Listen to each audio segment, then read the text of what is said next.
Welcome, clobberers, and clobberettes, and clobberies all across the fruited plain. Good to see you, and that too. It's time to welcome, clobber. welcome, wees everywhere. The CLOBBERIN Clubhouse number something I forgot. Dun dun I dun can't. dun. I can't remember what number it is. I'm sorry. Check the playlist on YouTube, right? Yep. Yes, it's in front of your YouTube screen, so I don't ask me what it is. Um, Good to see you all, friends. Thanks for being here tonight, especially my wonderful first officer, Commander R.M. Briggs. Good to see you. Thank Hey, you for being boss. here.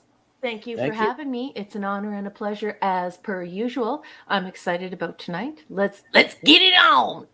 Hell yeah, hell yeah. What's up, Chief Engineer? Yeah, doing good, doing good. I did have pasta tonight, Hungry Boy.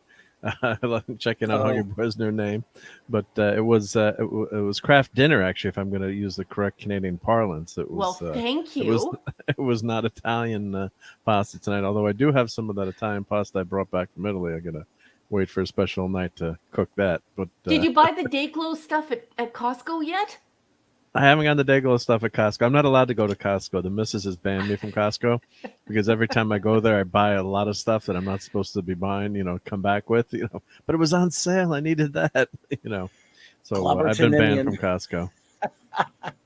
Clobberton Indian. I like that. Max Redstone, the great Max Redstone. What's up, buddy?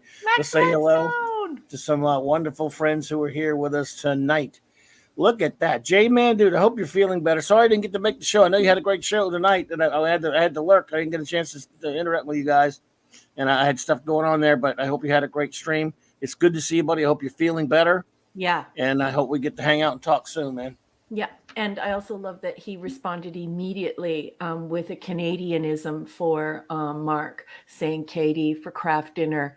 Yeah, J-Man, he's eating Katie. Can you believe it? He also read our Katie stats on air last week, and I think all the Americans were horrified to find out that basically all we eat up here is like chicken, fried chicken, and Katie.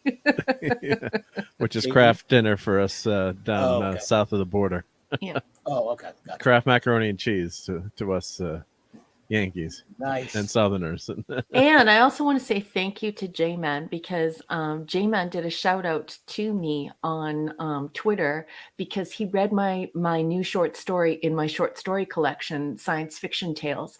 There is a new story. It's called Jason, and after the colon, it's the keyword is shimmer.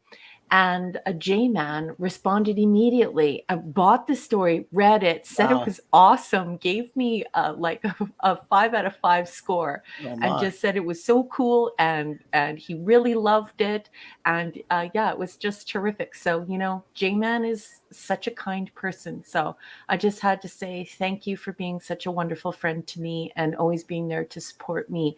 And I'm glad you're on the mend. And say hello to the missus for me. Yes, indeed. You rock, J-Man. Good to see you. I hope you're getting over all what you're going through there, buddy. Yeah. Feel better, yep. So, I mean, just not easy going through those things, man. We all know. So, yeah. We'll see here. What is, see who else is with us here tonight. Of course, Hungry Boy. What's up, buddy? Hungry Boy. I love you. Yeah, and so his name tonight there, is Hungry for the Pasta of Micronautical Mark. That's your new name, Micronautical Mark. Yeah, I'll go with that. Yep. Dun dun dun dun. Max Redstone likes that. Yep. Max, the master of limericks. Khalil, buddy, what's up, bro? And by the way, thank you to all who hung out with us Monday night reviewing her Hercules comic, and then last night, I had a great time. You popped in a little bit later and hung out with me. So just kind of, it was like, I had no topic, and then I made up a topic, and then once I got a topic to go with, I never stopped. So, and that was a lot of fun ranking the Marvel movies like that and boring everyone with my rankings of those movies. So listen, Comic Relief Crusader. What's up, bud? Good to see you. Hey, J-Man, should I start singing that Canadian Hercules song? Do you think that would freak the Americans out? Hercules. Do you remember that one from when we were kids? Hercules. Oh, yes. You're an ancient glory with the strength of 10. Ordinary men. men like in his reign. Oh, sorry. I have my own. How do you know that song? We have that. We love that cartoon. And in this very miniseries that we reviewed the other day, in the issue 4, Hercules, the Marvel Hercules, changes his outfit in the 4th one to wear the one that Hercules from that cartoon did, the blue one. Oh my goodness! I thought that cartoon was exclusively Canadian. J-Man, Nope. is that it? Like, is that cartoon made in Canada? Translux or somebody made that. I think it was the people who made Speed Racer made that one. I'd never seen it, but of course, Clobby knew about it. Yeah, of Oh, I course, loved Bobby knew about it. Why? I love that cartoon as a kid. Why do you think we call him the Grand Poobah of all Everybody geeks? knows it. I thought everyone's known about it. Bob Layton sure did, because he put that was that outfit. Yeah. I showed pictures of it. Chris Persia, what's up, buddy? Good to see you, man. Hey, mwah, mwah, mwah. I love you. I'm Great not. to see you. I'm not afraid. Too afraid. Two I'm glad. face. Two face. Was like, Hercules. I'm glad to have a friend like Hercules, like her. Well, Yeah. Steve mentioned to watch it too. We used to talk about it all the time. Phantom Outsider, what's up, buddy? Toot my bow and arrow. Someone asked the question the other day on that cartoon. Hey, Dad Man Walking and Captain James T. Skywalker. Hey. Good to see you. Someone asked me the other day a question I couldn't answer. They were like, why did he have to put a ring on to get his strength? I said, my only answer is because it's a cartoon. I got nothing. Well, I think it's because also back then, the kids didn't know that much about mythology. So they were looking for more like a superhero type of thing, and it was made for very young children. So I think maybe the ring showed when it was time for him to take action. So he had to put on that ring and put it skyward, and then all of the lightning and thunder. Did he say, Herc they ring, do your explain it. thing? They do No. explain They it, put but the it's ring still, they mention it, J-Man. I'm just saying that it doesn't really make a lot of sense for Hercules. But what the hell? It's a great Here cartoon. I am, Herc. Here I am. And there's Daedalus, his bad guy. His guy Daedalus, who always got his ass kicked. He's always using different things. It was one where he had this Daedalus had this mask that gave him powers like Hercules. Yes. Yeah. I remember that one. And- Wasn't that the Mask of Vulcan? This Wolf Mask of Vulcan. There you go. That's right. Yeah. Yeah. So I I've love never that seen show. any of these. Yeah. Or maybe I did see him as a kid and forgot him. Yep.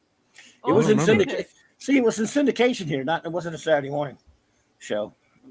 It was in syndicated in afternoons and stuff like that. But oh man, the 70s and 80s, yeah. Yeah, because when you mentioned that, you're like, oh, coming up, there's something with the Hercules. costume change. I'm like, oh. And then you're showing the cartoon. I was like, wow, yeah, that makes sense. Yep. I love that every single creature, every creature,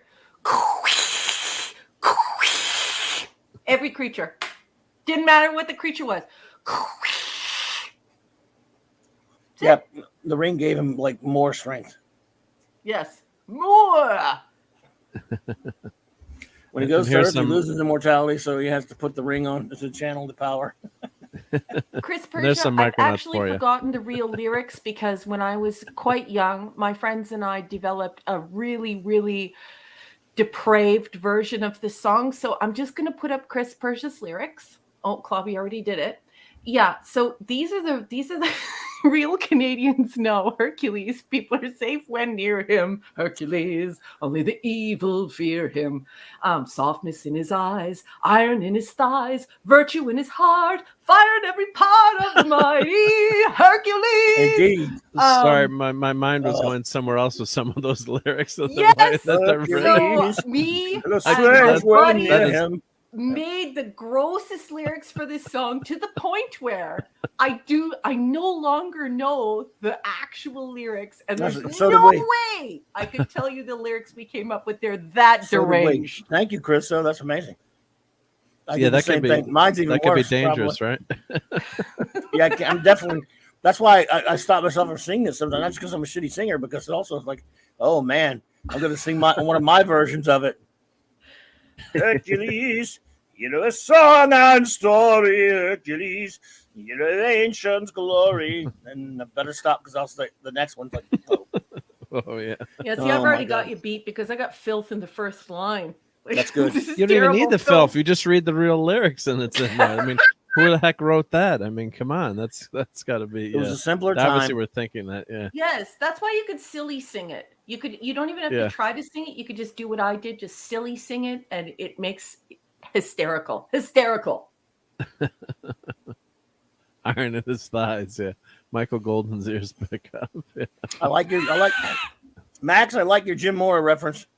Playoffs. Playoffs. But don't talk about playoffs. I just want to win another game. Jim Mora rants are the best.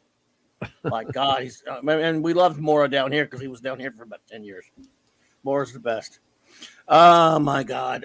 Well. What do we have going on this evening? I guess we'll start with our first officer. If you've got something. Well, I'm gonna have to get you to pull something up on Brave or DuckDuckGo, whichever you would like, or even Google if you must. I don't know how to get to any other one. Yeah, you know, because I searched Reba after you were talking about Reba and Star Trek, and then Reba has been showing up on all my YouTube videos searches. Because I searched like Reba Mac when TMF was on Reba, the Reba concert. So I keep getting like suggested for you, Reba McEntire video. You know, God bless Reba. You know, here's your one chance, fancy, don't let me down. You make one search, and it's like, and then if I click on one of those videos, I'm gonna be Reba is in my feed. Wow. So use DuckDuckGo, I guess. Yeah. Yes, use DuckDuckGo for crying out loud. And let's talk about something that really blew up on my Twitter. I was posting about Earth Final Conflict, and I was talking about Gene Roddenberry, and I was talking about this wonderful Canadian show that Gene Roddenberry, obviously Magel had a lockbox filled with stories that were on foolscap, scraps of paper, and even on napkins. And he had this whole idea for this show called Earth Final Conflict. And so I posted about it. And what's really strange is I had like a combined impression metric of over 4,000 people. And yet only about 30 people or 40 people interacted with the tweet. So I thought, you know what? Maybe there are a lot of nerds and geeks out there who sort of feel weird about the fact that they don't know about Earth Final Conflict, this Canadian show that was on CTV. So I thought, let's talk about Earth Final Conflict. And there's this wonderful guy in our community who I met through Clobby. I believe his name is Dan Hadley. Yes. Dan Hadley. Facebook. Dan Hadley, the Spacebook. Spacebook. And we were on a podcast together. He's quite a lovely person, and we follow each other on Twitter. And he said to me, you know what, Raquel? It's a shame that there isn't a DVD box set for this. Yeah. And I said, sweetheart, there is a box set, but it's around $800, and it's on my side of the border. And so, of course, I want to talk a little bit about that so that Americans will know that they can have access to this if it's not on American Prime. Maybe we could look into that as well. Where can folks stream it on your side of the border? And I just think I'm just tickled pink. I've got Chris Persia here. I've got the Comic Relief Crusader. I got J-Man. I have all these Canadians in the house. Canadians, for once, we have the show J-Man. and they don't. J-Man has to run though. Oh, J-Man, buddy, feel better, buddy. Thank you for being here, man. Appreciate you, man. We love you, and tell the missus we said hello. So. Indeed. Yeah, so this is the one time when we have access to something and the Americans don't, because of course America is the grandest, the greatest citadel for pop culture in all the world. So let's dig into it. Let's get into it tonight. Max Redstone for the win. Oh, Jesus Christ. Oh Lord. Go for it. Now, what do we? I didn't find. I mean, do you need? So if you just want to put up a picture, I'm actually okay. No, I'm sorry. I thought one of you were looking for it. Yeah, if you just want to draw up a picture, I actually will be reading from earthfinalconflictfandom.com. And hey, just Joe. Gabber, what's up, dude? Hey, sweetheart. Okay, so I'm just going to read from this article so that we can, so if people haven't heard of Earth Final Conflict before, we could talk about that. And then we'll move on to the fandom. Is there a site? Or no, you could just draw up a photograph just so that they can see the visual, and I could just read it. Okay, gotcha. Okay, and then we'll get into the enabling part. We'll talk about Dan Hadley's question about the box set, and we'll also talk about the streaming, and I'll get our chief engineer to assist me in Gotcha. that. Yep. So without further ado, let's keep copyright compliant, shall we? I will be reading from a user-generated site called earthfinalconflict.fandom.com. And here it is. I haven't pre-read this, so I could make mistakes. Keep your fruit to yourselves.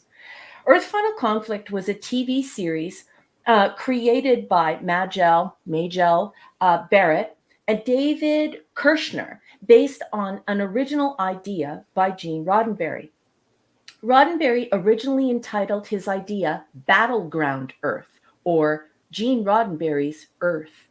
He created some brief documents in the 1970s outlining the types of stories and ideas he wanted the show to explore. That's that lockbox I was telling you about, folks. Literally, it was a lockbox where Star Trek attempted to show a distant future for humanity that was bright and promising. This series would show humanity and an Earth much closer to the one we know, a near future where technology is not always trustworthy and an alien species holds us hostage on our own planet.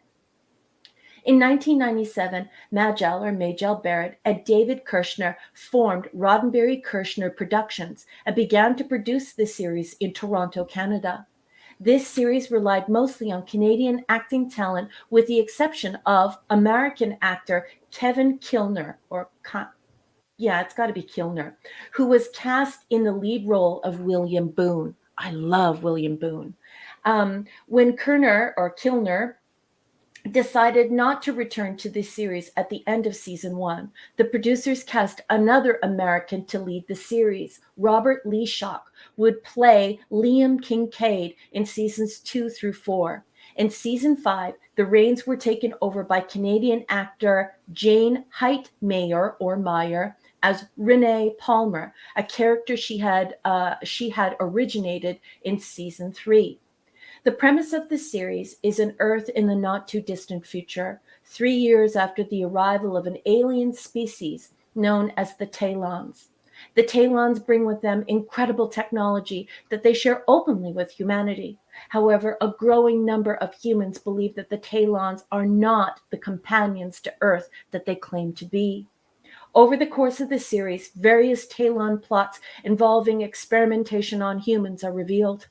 It turns out that the Talons are a dying race, and they have been fighting for a centuries-long war with a related species called the Jardians.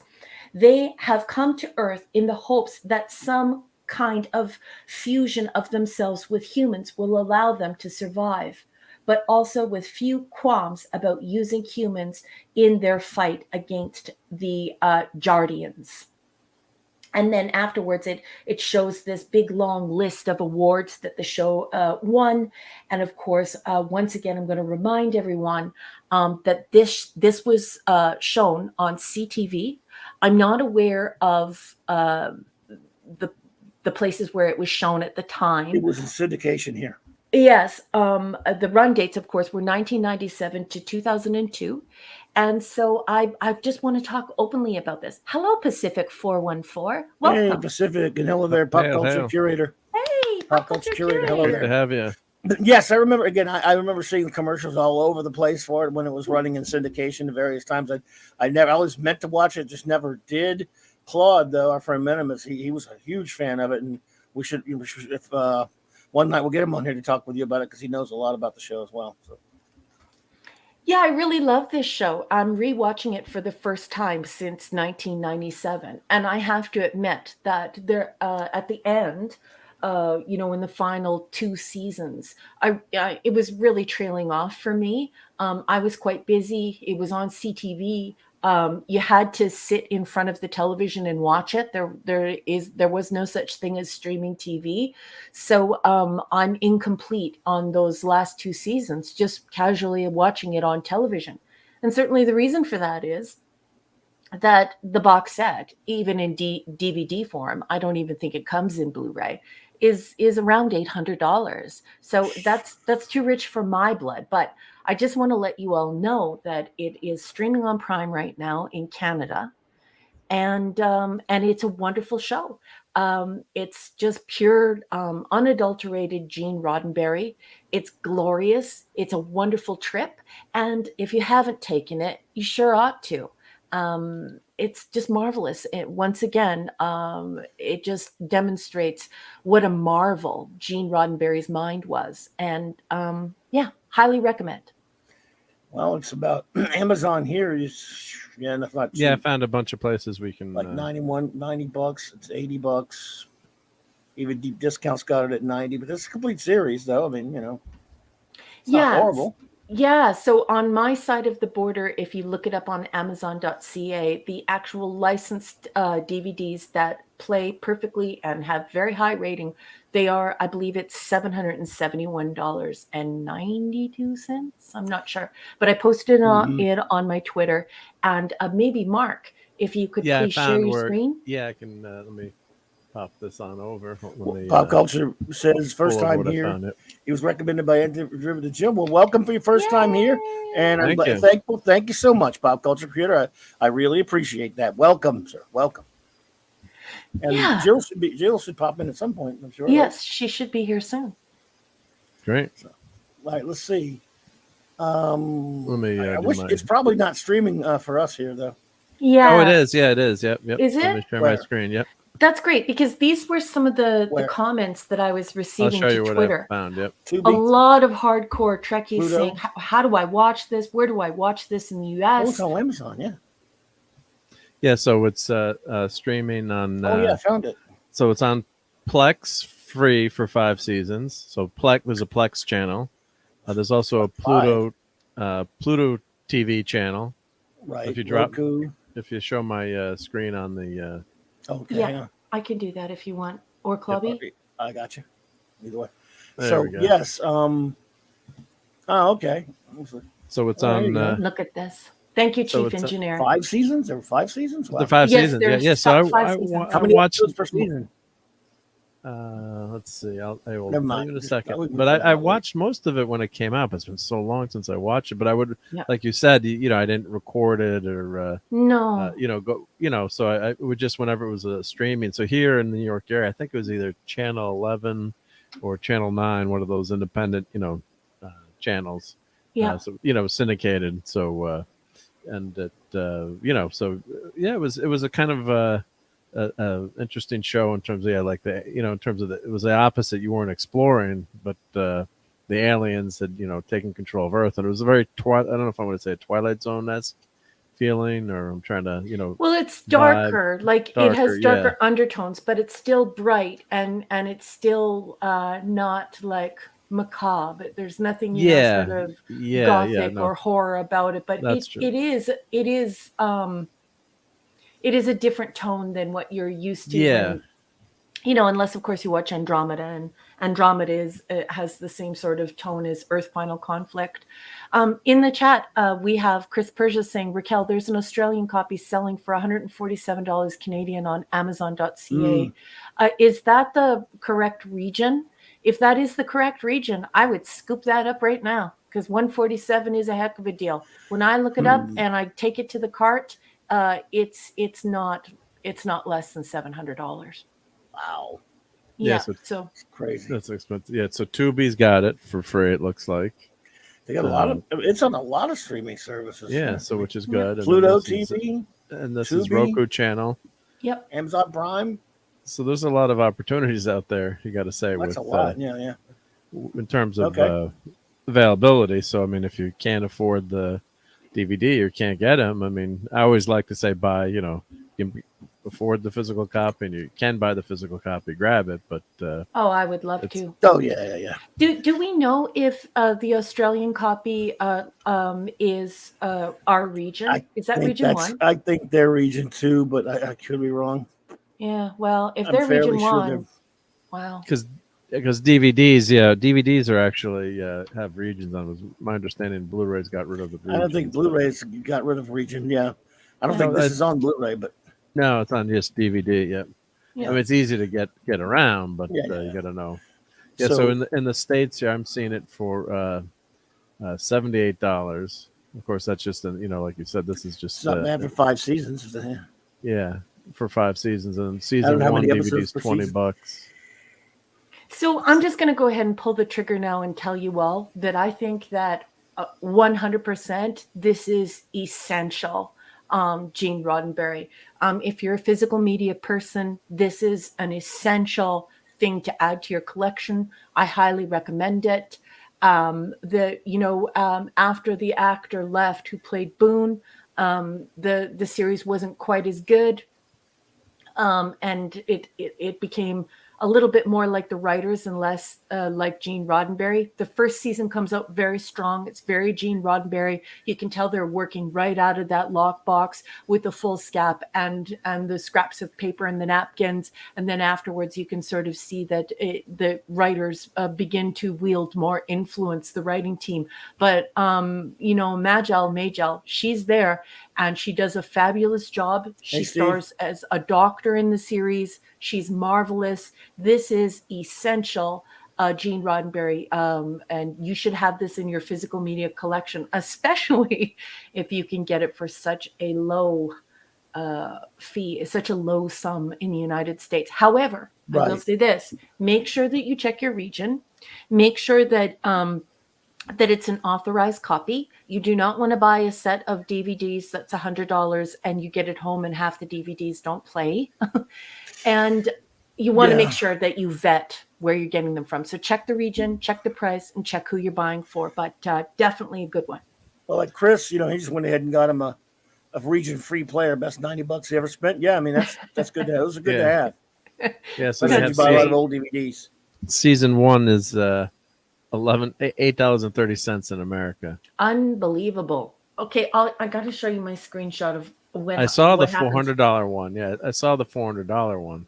You got to see this one. So I tried to like physically go and buy it today. Please excuse me. I'm sorry if you guys can hear me clicking. I don't normally like to do that. I think it's rude. Away. It's okay. Away. Steve Mitchum, buddy, good to see you, man. Hey, Steve Mitchum. Hey, Steve. How's Maddie, honey? How was her Easter? He's at the gym, so it's going to be tough for him to type. He's at the gym. He can't really contribute, but he's saying hello. Okay, so I'll show you what happened when I tried to buy it. I take a screenshot and send it to you. Uh-oh. I just have to clean up the visual a little bit because I don't want to dox myself. Okay, gentlemen? So just let me fix it up.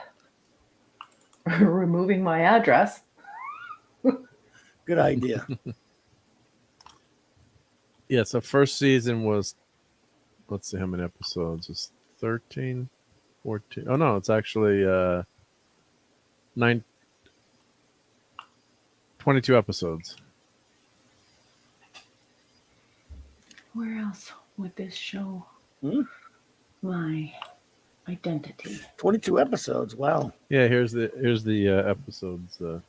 So if there other seasons are that many episodes, and that's a lot of stuff for $70 for 5 seasons. It is not bad. Each one is 22 episodes. I mean, that's a lot for 5 seasons. Good lot for your money there. Okay, so duels. Crap. So 1997, yep, like you said. Okay, I'm just going to send it to you through Twitter, Mark. Sure, yep. CLOBBY'S Clubhouse.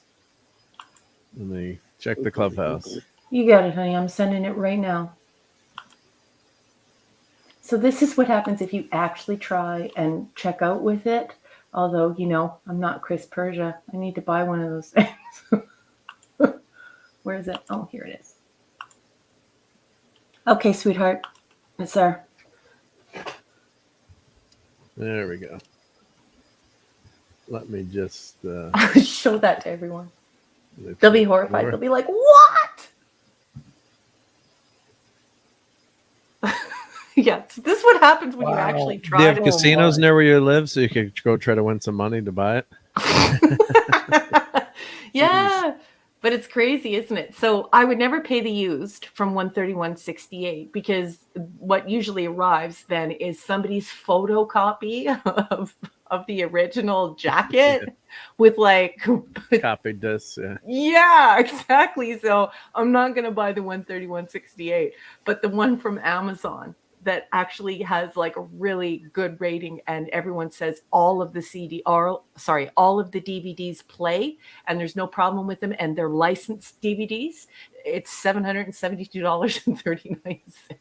Was this out of? Is that out of print? It must be out of print right now. That's why I'm assuming. Yeah, that could be Because it. that's what if you look on Amazon, in the U.S., there's like a $400 set as well. So it looks like it's out of print right now. So well, that'd be Amazon my is guess. actually advertising that there are only two box sets left. Yeah, see, it's $469 in the States here. One left right now. Someone just bought one. Somebody just bought one. Are they Oh. listening to us? They're Someone listening. they're listening to us. They went and bought one up. Yeah, They got a lot of they got money to burn, I guess. Mhm. but yeah, because these were probably pretty cheap when they first came out. I mean, not maybe $100, I'm guessing, or 150. Mhm. 5 seasons, and then once once the print run comes out and it's not as popular anymore, then what Andromeda though is $30. So maybe that was a more popular series here. Be my guess. Hey, Maybe. Eric Case here. So Snail Messiah. Eric K, the Bronze Rancher, Snail Hi, Messiah. guys. Hello there, my friend. Captain James T. Skywalker is saying buy it used. I'm going to go ahead and tell you right now that that's not a good idea for the original reasons that I stated.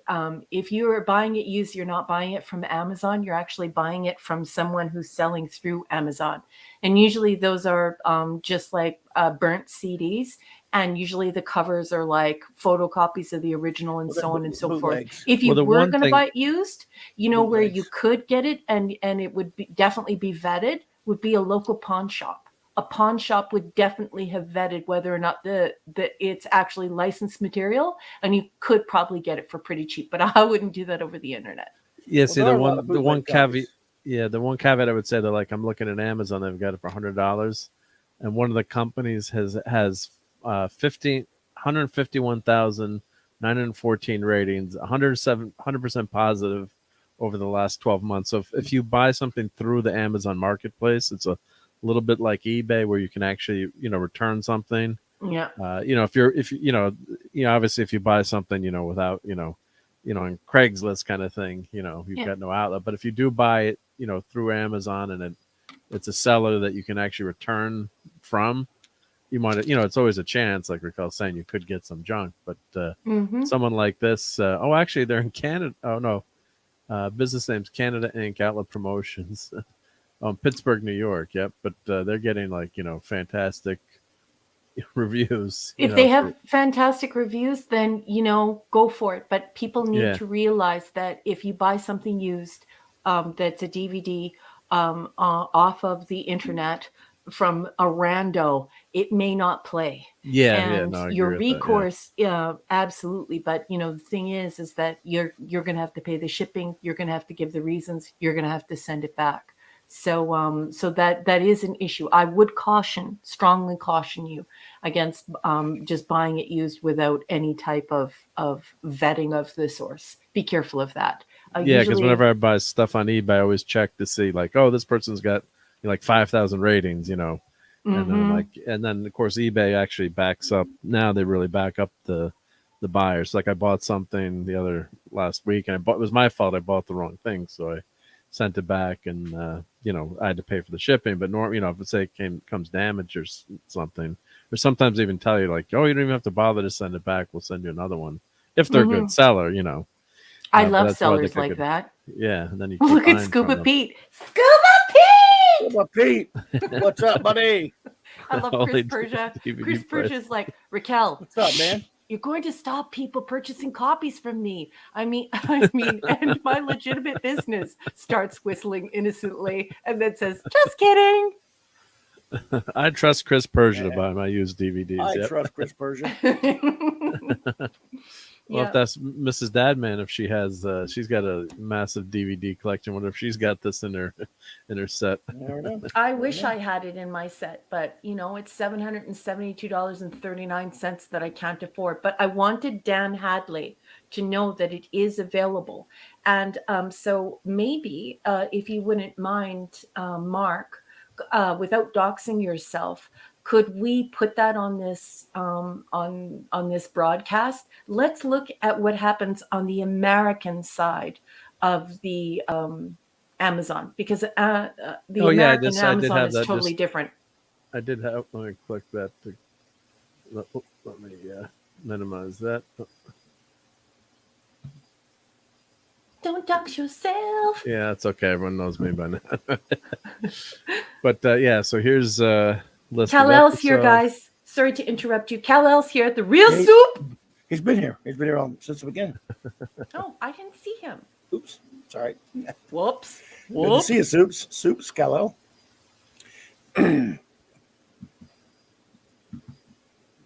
What you doing? Let's see. Well, I had the Amazon. I think I had the. Oh, where did I have the Amazon purchase? Let's see. Oh, where was it? Yeah. Plex, Pluto, Here it is. Tubi, Yep. I'm just glad it's on Amazon. Google Play. Yeah, it's and you can. I think you can watch it for free on the Yeah. Amazon too. Yeah. What's If you're a Prime Voodoo? member, maybe if you're a Prime member, yep. But yeah, so this is the same box set. Prime, for yeah, Prime. $4.69. Yeah, well, Prime's expensive now too. But, yeah, so Yeah, this is, $4.69. So is Dan Hadley in the UK or is he in America? UK, but I will definitely pass it on to him. Yeah, because if he wants to have it, he should have it. Look at this frequently bought together. Wouldn't that be glorious? Look at that. Just yeah. See, ding, so that's ding, they ding. know me, right? Yep. So Yeah, oh the my same God, thing why is it- populates for me. I wish I had the I money. don't know why this is here though. That shouldn't be there, but. What? Ugh. Oh, filth. Well, see, this one is all five seasons. It's $80, but this is region 2, I think. Let's see if I remember. Australian release, bare bones. Wow. Was it region Prices 2? for Region 2 players. Region Yeah. 3 players are going up. Why? I wonder why, Chris. I don't know, but I love that Chris is here showing that to people. I love you, Chris. I guess because more people are buying physical now. Yep. And they're trying to get any physical they can if it's something they really like. Yeah, And this region crap for DVDs again, like I think you said, Blu-ray doesn't even do regions anymore. they stopped doing it. Yeah, they realized it was a lost cause. I'm not sure which. It's not. I think that was region 2. Usually they say, but and then It's just of course, sad because if they can pull the plug, they can take our shows away from us at any time that they want. And then they can charge us whatever amount of money they want for it. And so it's really going to go back to like a weird situation, almost like we could get into a situation where it's almost like you'd have to go to the movies to see it, and taking away that technology that we've had for so long. It seems rather backward, but I mean, it's effective. And if we don't have physical media, Minimus still has it on VHS. Oh, Mr. Parrish, good evening. Hey, and Dave's Dave, here. what's up, Dave? Minimus, like I was Yeah, telling Dave. them, Minimus, that you're a big fan of this, not Andromeda, Earth: The Final Conflict. That's what we're talking about. Mhm. I love Andromeda too, though. As you already never know, watched it Clubby, much. I'm a huge Gene Roddenberry fan. I get it all. Give me it all. I'll take it all. You don't have the DVD, Minimus? You don't have the DVDs of this? I figured he would have. But he still got a lot of VHS. Well, so do I. Yeah. I think the last factory shut down was making VHS machines a few years ago, but Yeah. so I mean, eventually there'll be. It's like I was talking about the the lunar orbiter. They had the AMP tape machines, and they found one. Like 3 machines left, and one they got working by cannibalizing 2 others, and there was like 1 engineer left who knew how to get the data off the tapes. So it was all the the data from the satellites. So they took the data and reposted it and created high res images from the original NASA program. But in a few more years, they would have been able to get that machine working, or the people that worked on the project had passed away, or would have been no one to fix it. So it's you lose that tech. Or I remember being at the Smithsonian where they had the like a couple days a year you can go behind the scenes and tour like it was the Sea, Air, and Space Museum. It's actually where the new one is. There's huge. It was amazing to be there, but it was before digital cameras, so I don't have that many photos. And one of the curators there said, "We've got boxes and boxes of tapes, and we have from different scientific projects and things. Like, we don't know what the machine is to play them or how to get the information off them. We have no idea what's on there. We're trying to figure out, or what It's really forced old tapes." obsolescence, and this Yeah. is what I was talking about earlier. It's all about power. I mean, they have DVD or they have VHS to DVD burners, but those machines are like $500, and you have I to have one order of them from those, like thankfully, Japan. yeah. No, I have one of those. Yep. I I've had one of for those, and years. I lent it to somebody, and I never got it back. Ouch. Yeah. And there's businesses that do that too. Actually, my brother-in-law has a business doing that, transferring all your home movies. So we have like all our 8mm films transferred. And the funny thing is, he said people always ask for DVDs, and he's like, I tell them, let's put on a memory stick. He's like, well, I'll give you DVDs, but the rewritable DVDs don't last nearly as long. They don't. And he said, I gotta put them on memory. And he's like, and then he's asking his clients. He said, well, actually, a lot of people don't even have DVDs or Blu-ray players anymore. Unless they've got an Xbox. He's like, I still have mine. yeah, but PS3 Belamonte. Hello, PS3 Oliver. will play them too. Oh, yeah, That's true. That's Yeah. true. Good Odd to see you, Man Oliver. Out. Welcome. Hey, Oliver. Odd Man Out's here. Oh, there you go. Hello, Yep. Odd Man Out. And And Oliver Belamonte. Good to see you. Yep. Well, I might as well put a plug into my brother-in-law's shop. Yeah. Do There it. you go. JD JD Lewis. What's up, buddy? Google his name. Google his company's name. Yeah. I put it in. Why not? So if anyone's got anything to convert in the States, make sure I get the right interwebs I'll be address back here. in 2 seconds. I have to go check on the puppies. I'm Yeah. sorry, everyone. Okie doke. Okie doke. That's true. I do have old football games recorded to DVDs. When I have my DVD recorder. I got a ton of old sporting events. Yeah, I have like every Yankee game in the playoffs from like the 90s. Oliver asks, Clobby, Mark, Raquel, any favorite Star Trek TV series one-time villains? Solaren Pren, I guess. Armis, Sulan, the Invaders, Chiral, Red Jack. Chiral Fenn, Red Jack, M113, Creature. I did 113 Creature, the Crown. Let's see, the Clown are personal favorites of mine. Oh, those are your favorite ones. I mean, I love Khan, of course, but he's the easy one to pick. Yeah. World made of cardboard. Hello there. Good to see you, my friend. Oliver, I do have a lot of some. I mean, Star Trek has some pretty good baddies, but I never really think along those lines the way I do, like, for example, villains for supervillains and stuff. But there are some for sure that I like, and then there's some that are like recurring characters. Gul Dukat's a real scumbag. He's a great character. Gul Dukat's really good. He's a good villain. Yeah. If you consider Q a baddie, I don't know. He's maybe just an annoyance, but I love Q a lot. So yeah, but usually I don't when I think of Trek, I don't really think of. There's some bad guys, obviously. If you consider Harry Mudd, yeah, that's true. Ron Tracy was a great villain.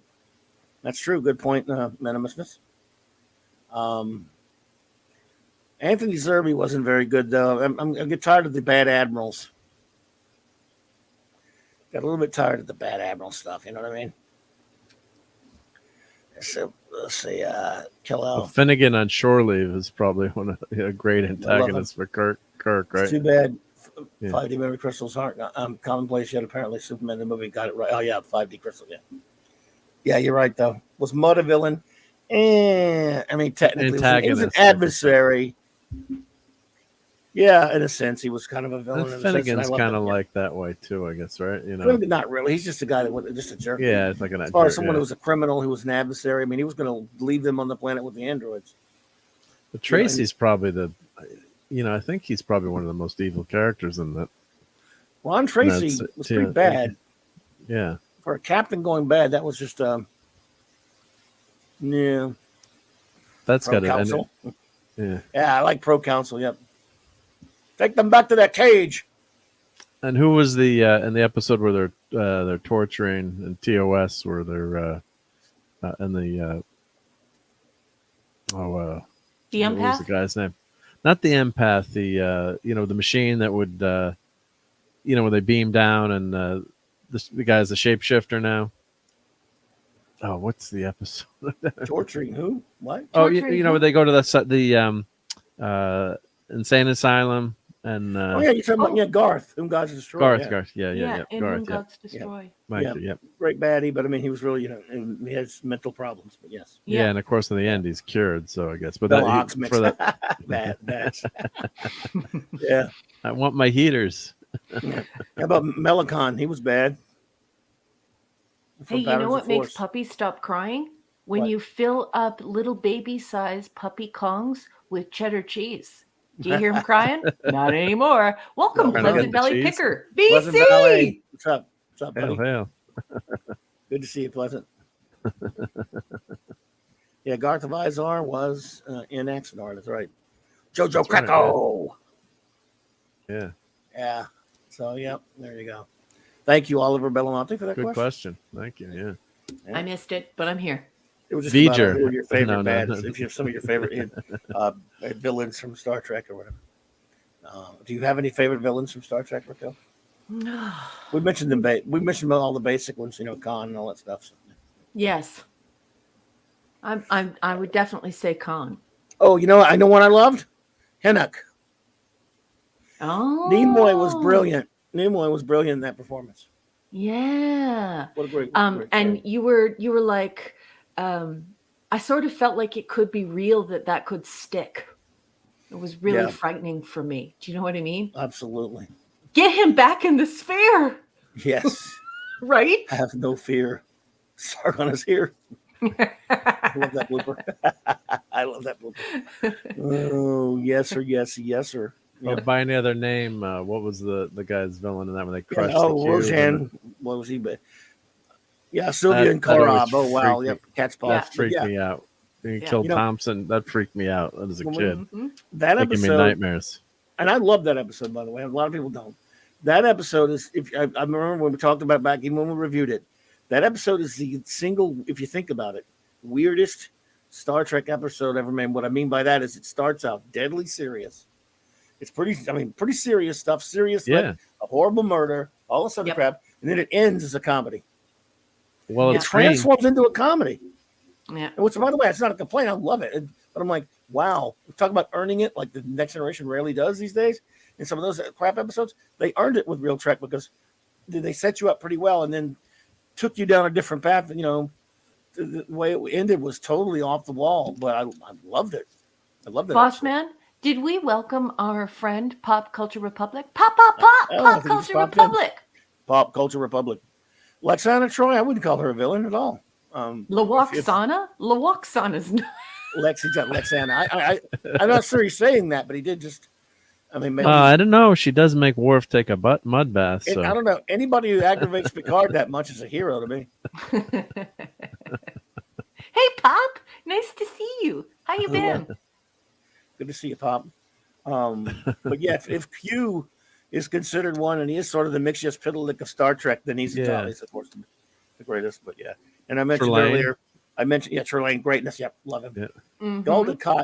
Goldicott's pretty. I mean, what a horrible jerk. Yeah, Goldicott. Yeah. Boy, Mark Alamo's brilliant in that role. I mean, but Trelane is great. Yeah.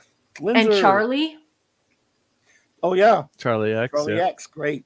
Like when I was young, that had a huge effect on me. I thought, my God, this creature, this is a human being that's been influenced by an alien species, and it has no conscience. And Boss Man, please welcome Glinzer to the chat. I did. Glinzer, hey, what's up there? And also Gary Mitchell. No, I didn't even see Gary Mitchell. No, I didn't. I said Gary Mitchell's a great bad guy.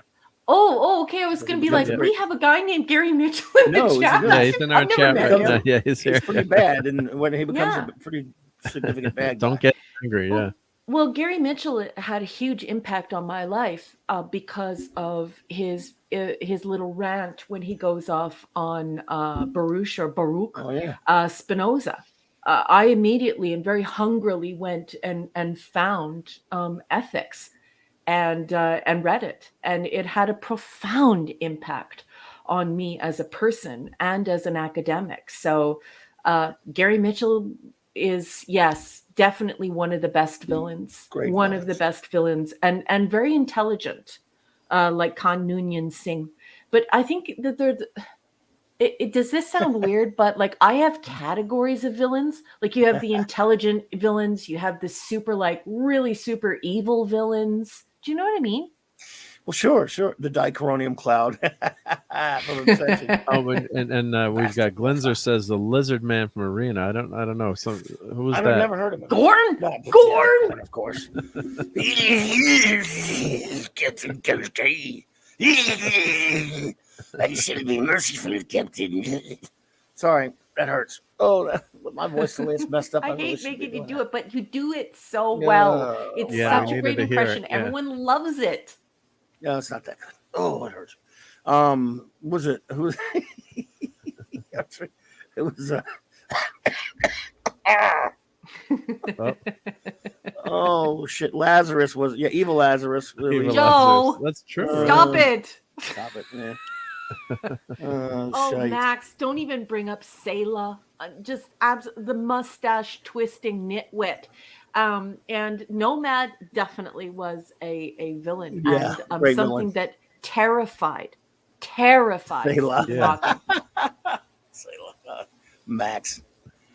Well, Arena was Selah, shame, double shame. Well, Arena was Minimus's first episode. I did not know that. Wow. I know it's not. I know what his favorite episode is, but I didn't know that was. Maybe he told me before, and I forgot what his first one was. Maybe he may have told me that before. The Doomsday Machine was a great villain. Mm-hmm. That's Cool. true. Yeah. It's a mindless love villain, Core. maybe, but Yeah, Core was great. Yeah. I'm trying to find an image I had Gorn flakes I found. I'm trying to find yeah. one. Gorn flakes. I like Gorn eggs. You have Gorn eggs on your ship. Yeah. BC the Gorn says, eggs. "Oh no, don't remind me of Alternative Factor." Here, this one's for you, BC, a Pleasant Valley picker.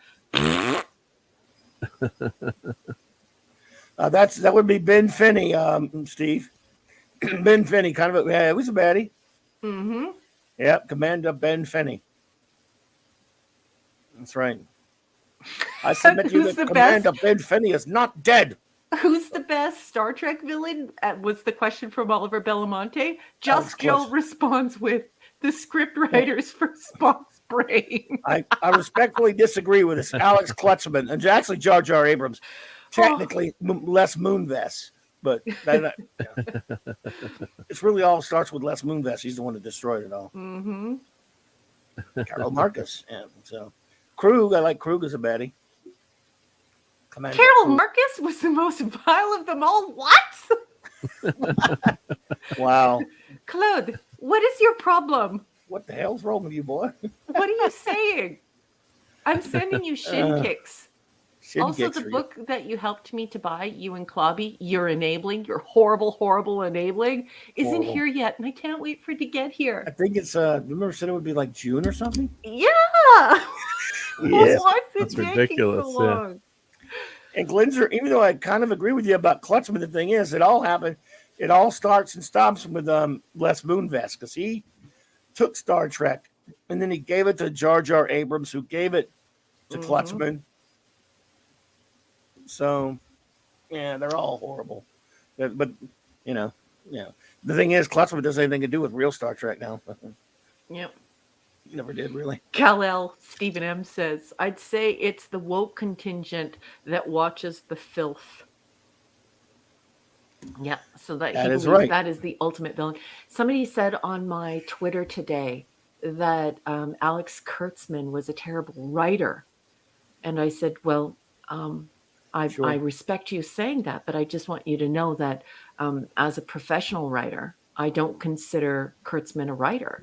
I mean, he's never written anything. He helps to produce and create teleplays with a team of corporate people and marketing people and psychologists to try and get people to buy corporate IP. But he's not an author. He's never written any poetry or prose. He's never created anything. He's not an author. No, he's one that gets. He's a producer mostly, Yeah. and he gets and he hires people, and I guess he gets involved with scripts and shit because his name gets on them sometimes. I mean, really, he hires idiots like Kiva Goldsman and Michael Chabon and morons like that.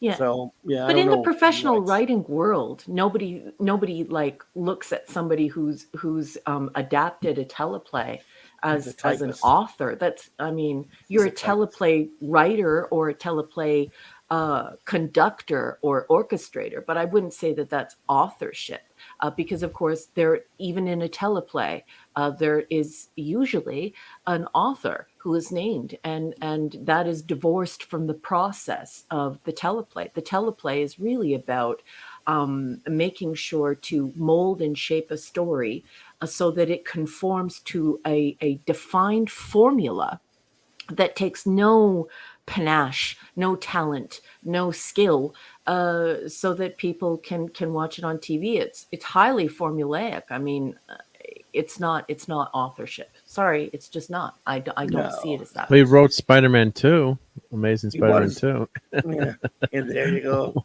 One of the worst movies ever. Yeah. Transformers. But is writing a movie authorship? No, but I'm just telling you what his credits are. But I'm just making a joke. I agree, but I'm just. But do you know what I mean? Like when you look at what he's published, what has he published? Has he ever published poetry, prose? Has he ever published fiction or nonfiction?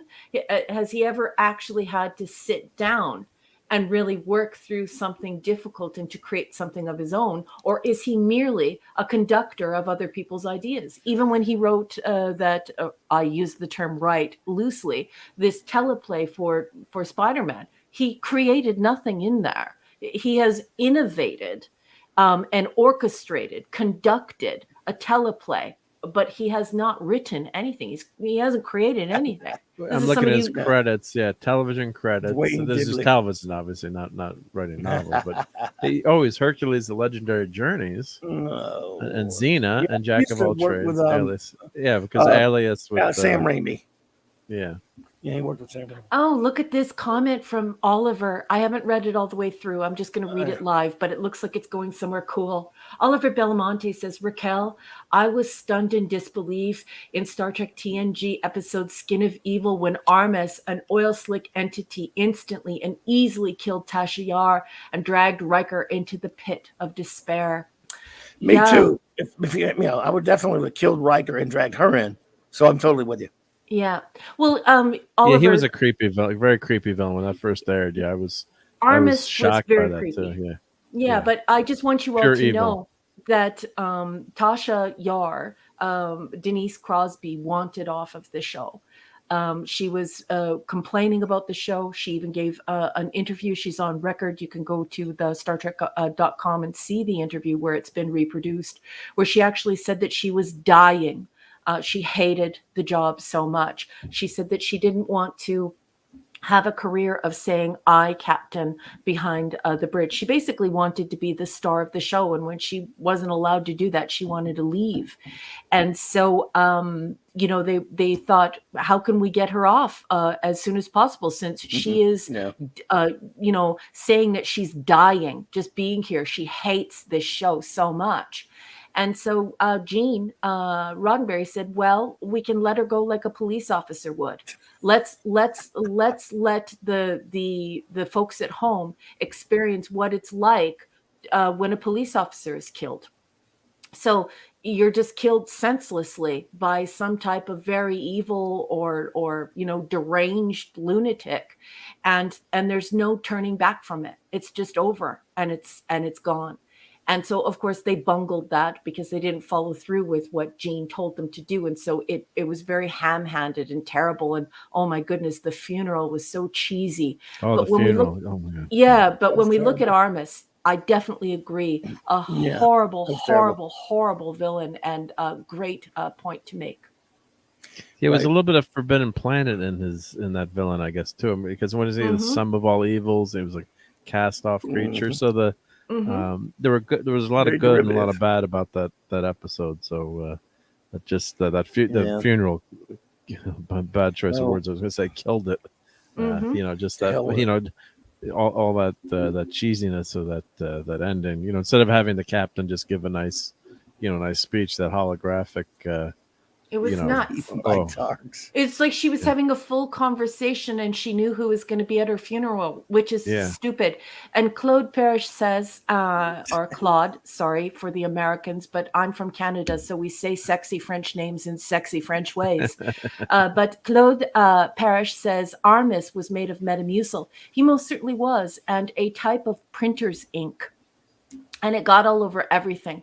It ruined everything it touched. It took weeks to get it off the set. And of course, it was quite dangerous dealing with that tarp and that, well, it wasn't Metamucil proper, but something akin to it mixed with that printer's ink. It was quite a dangerous affair. And Jonathan Fakey Pants threw himself directly into it, literally and figuratively. And so it is one point where I give him some props for being very manly, for being very fearless, and for just getting in there and doing it. I'm not sure I would. That printer's nope. It must have been gross to get in there.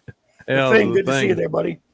How's it going? Man, that's the other thing they said. There was Good like to see Gilligan's you. Island. If the lagoon was actually like a 3-foot deep, wading pool that was just so disgusting and filled with mold and mildew and because look on TV it looked fine, but they said they always dreaded having to go into that lagoon because it was a man-made disgusting place on screen. And back then, of course, I'm sure they didn't like today. They would have made it much safer for the actors, but it was call up a pool guy, like call up a jacuzzi team and have a jacuzzi team come and treat the water. Get a little chlorine in there, get a little, whatever chemicals they need to do. Just get it done. I did the Universal tour and I actually saw the lagoon, where it would have been. Yeah. So, you see all the sets and everything, and it keeps getting reused all the time. And do you remember all the lyrics from Gilligan's Island? Which version? Sure, the second version. Yeah, because the Skipper and Marianne they finally get credit there. Yes. Good to see you, thing. Well, do we get to hear it? Come on, bust a gut. Oh, I can't. No, I can't sing. Not me. I can't. Look, I'm not even kidding now. Yeah, my voice is how's your voice? I don't understand it. I don't know what's happening. I mean, it's out of nowhere. Yeah, it happens sometimes. Yeah, your voice just. And then we made him gorn. He gorned. And we made you gorn. We gorn. I guess that didn't help. But I don't know. It's just been. I'm not sure. Maybe once I get going, but no, it's definitely messed up, really bad. Sorry about that. Yeah, no, I heard. Sometimes you just get that, and it's just true. It's kind of out of the blue. I don't understand it really, but it's kind of sinuses, I guess, and crap going on. Allergy stuff. Yeah. Allergy crap. I can definitely hear it in your sinuses. I don't know what it is, but it's I don't know. It's messed up. But anyway. Well, just sit right back, and you'll hear a tale. A tale of a. And the rest. You do it. I'm not doing it. That was perfect comedic timing, Captain. I love you. And the rest. And the rest. We'll see. Mitch, put that up there. Yeah. What's all this and the rest crap? Did you ever see that movie, This Island Earth? No. Oh, it's a science fiction classic, but that didn't stop it. Hold on. This Island Earth? Just hold on. Wait, a minute. Well, no, I didn't mean to. I just asked. You saw it. But what's it called? This Island Earth. It's an old classic. It's a 50s movie. I was only asking just to relay like a 2-second story now. Okay, I'm watching it tonight. It's one of the. You haven't seen that? It's one of the all-time sci-fi classics. I might have seen it, but I've watched a lot of those 1950s movies, and I never get the titles correct. You know who actually helps me through it is oh my goodness, Hungry Boy. Hungry Boy actually corrects me when I name my 1950s movies that I watch, and I totally forget the titles of them. Wow, I couldn't even get to why I mentioned it, Clob. I don't have much voice left. MST3K. You know who's in that movie? Who? Russell Johnson, the professor from No Gilligan's way. Island. That's the I that's the remember link. that movie. Yeah, Miss T3K did it for their theatrical movie that they did back in the 90s. Yeah. They actually had one and they did This Island Earth, and everyone was pissed off at him because like this is a science fiction classic. It's not like no one considered it a bad movie. Right. Well, they turned it into a bad. They really. They killed it. But there's a scene where he's walking into this room, and one of them says, "What's all this and the rest crap?" And see, JD knew it. Duo was talking about that. That's great. I love it when That's you a teach great me link. things, honey. Great link. Yeah. That's a classic. And someone else made a mention too. Metal Little Mutant. Oh God, that movie's hilarious. So Dadman wants to know how much do we have to super chat to get me to sing? That would wreck the stream. God. Well, If no, I you sang can the silly clip. sing. I've never seriously sang on the internet. I only silly Yeah. sing. Just silly sing. Pop culture. A buddy of mine went to see that in 1990. I think it was 95 when we were the only ones at the theater when the MST3K the movie came out. It was great. And there were people who were really mad at him for doing that to that movie. But a lot of us said, okay, but you better leave Forbidden Planet alone. Yeah. Forbidden Planet holds up and can't be made fun of. True. This one, their jokes land pretty good. It is kind of funny, even though it's a classic. It is a classic, though. Yeah. Yeah. Nice. No, it's Clubby, good do you stuff, like yeah. popsicles?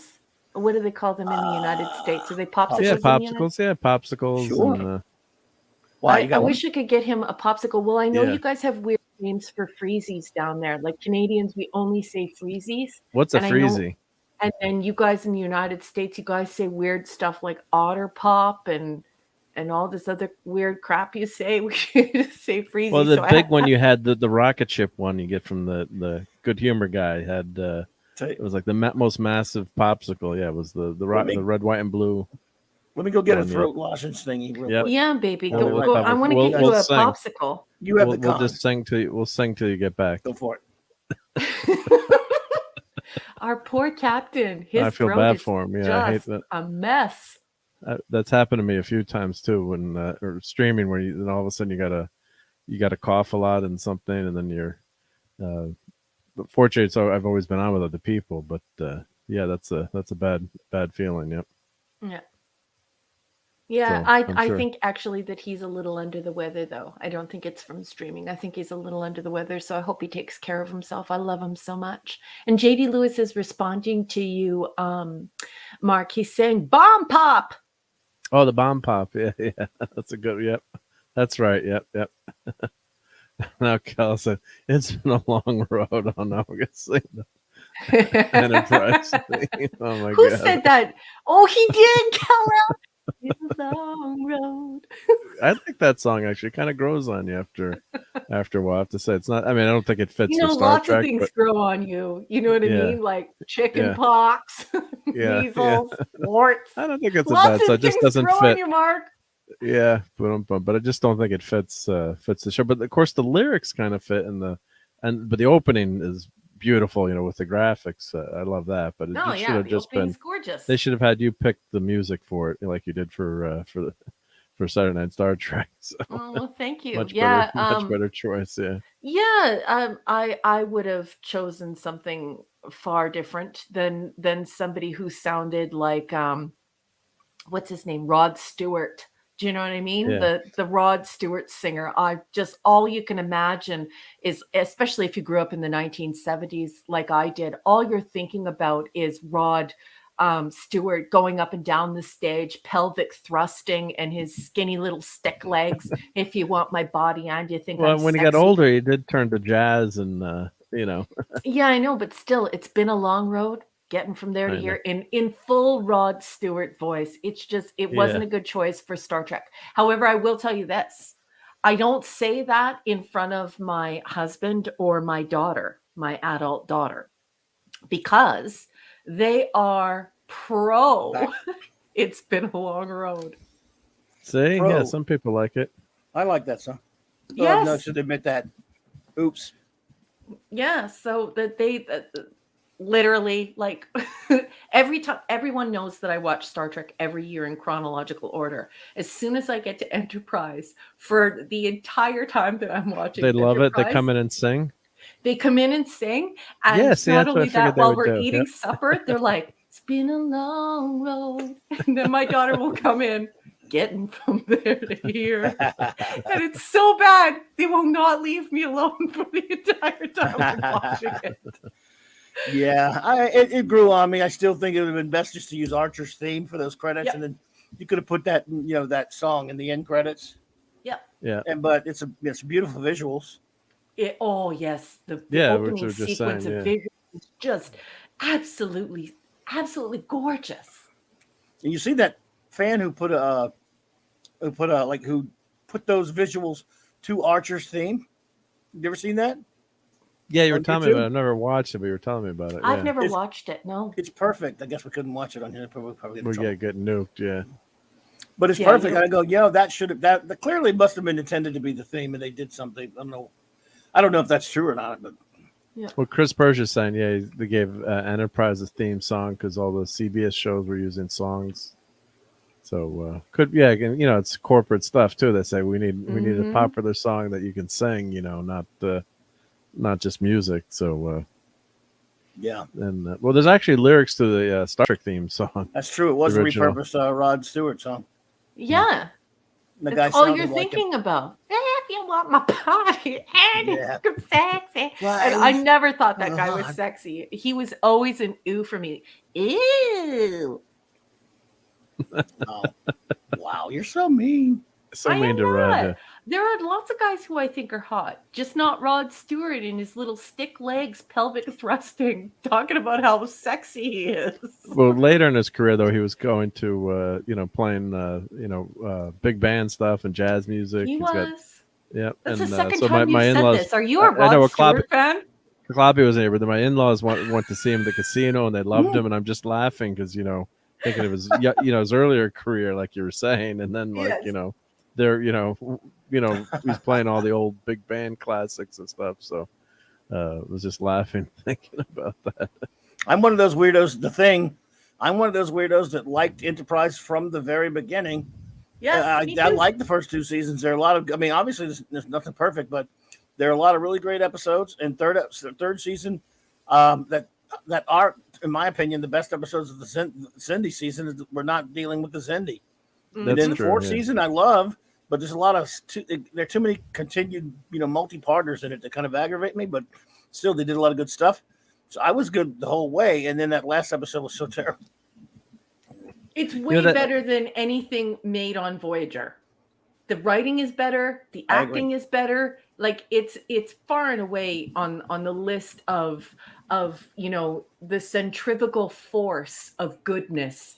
Obviously you have TOS. Which is the nucleus. It's perfection. It's gorgeous, and then you have this centrifugal force of all of these hairs, and they get further and further out. And definitely, I would say that Enterprise is closer to the nucleus than Voyager. I don't know. I totally agree. Now, Frank, Oliver, I believe you're referring to an episode called Conspiracy, not The Invaders. There's no episode of TNG called The Invaders. So, that I know of, I'm pretty sure. So you're probably referring to Conspiracy, but yes, and that was a good one. I like that one. Yeah, that was the first good episode I thought of the whole series. Basically, when I was like, oh, this has really got some potential here, and then of course we never heard about those critters again, which would have been cool to have gotten those later in the series again. But I think it was called like you said, Conspiracy. I think that was the name of that. Second to last episode, first season. Or second season. Oh yeah, that episode that Oliver's talking about. Yeah. It was the end of the first season. Yeah. Sorry, you guys. I'm tuned out here because I'm reading so many different conversations that are going on. Please excuse me. Yeah, I disagree with you, Snail. My friend Snail Messiah. I really do love Archer, and this coming from a guy who did not like Scott Dracula. I didn't like Quantum Leap, but I love Archer, and I love Porthos, and I love the stuff with this dog. I love that he was a captain with a dog. Yep, just loved him. And Daniels was a pretty good character, by the way. They didn't use him as much, but Did his you see favorite this sport was wonderful water polo. comment too from Chris Persia, who's reminding everyone that Gene Roddenberry did write lyrics for the title sequence for the Yes, he did. song for TOS, and he really did do it because they weren't paying very much money, and he had to maximize the ways in which he could get money from the show. I mean, most people don't realize this, but none of the people who appeared on TOS received any type of royalties or payment afterward. No. None. They didn't make any money off of it. And that's really, really sad, because every day you see the remaining people on Twitter, especially people like Bill, and people will say, oh, the money you made off for TOS. He's like, what money? What money? I received no royalties from that show. What are you saying? Take all your words, stuff them back in your mouth, and shut up. Like, they're so mean to him about it, and he's not getting anything out of that. Yeah, it was 2 years later that they talked about it like we're joking about Gilligan's Island, but Jim Backus ended up destitute in the end, and other people had to take care of him. And I think the creator of Gilligan's Island was it Sheldon Leonard? Yeah, he was getting royalties, but no, back then too, who knew that the show would be played again? Even it wasn't it's almost like now when you've got I just got the heavy metal 4K Blu-ray, and that movie took 15 years to just get to VHS back in the day, because all the rights issues. I love heavy metal. Yeah, so the rights issues with the songs, initially they had them just for the theater, and then like, well, DVD's never gonna, or VHS didn't even exist at the time, or maybe it did, but not to that extent where they cared. Knew it would be a major market. Yeah. And so the same thing with all these actors. Now they've got, thankfully in their contracts, they should get something when it's replayed again. So one thing I read about that too was that Roddenberry did that to. That's right, Sherwood Schwartz. Yeah, Schwartz. Schwartz. Sorry, Schwartz. The Schwartz is with us, and I heard it was to maybe, I guess that wouldn't minimize Courage's residuals, would it? Or some story said he did that so Courage wouldn't get all the residuals on the song. I don't know if that's true or not. That's not really the way that music works. If he would get paid for providing the music, and then of course there would be and then Gene would get paid for writing the lyrics.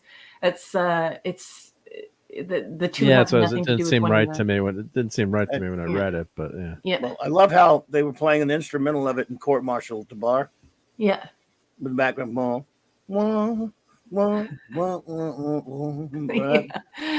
yeah. Oh dear. So Mark, what you got going on? I've got 3 tripwire entries to talk about. Oh no. So Hungry boy, go hide under the table, honey. Get a blanket, go hide.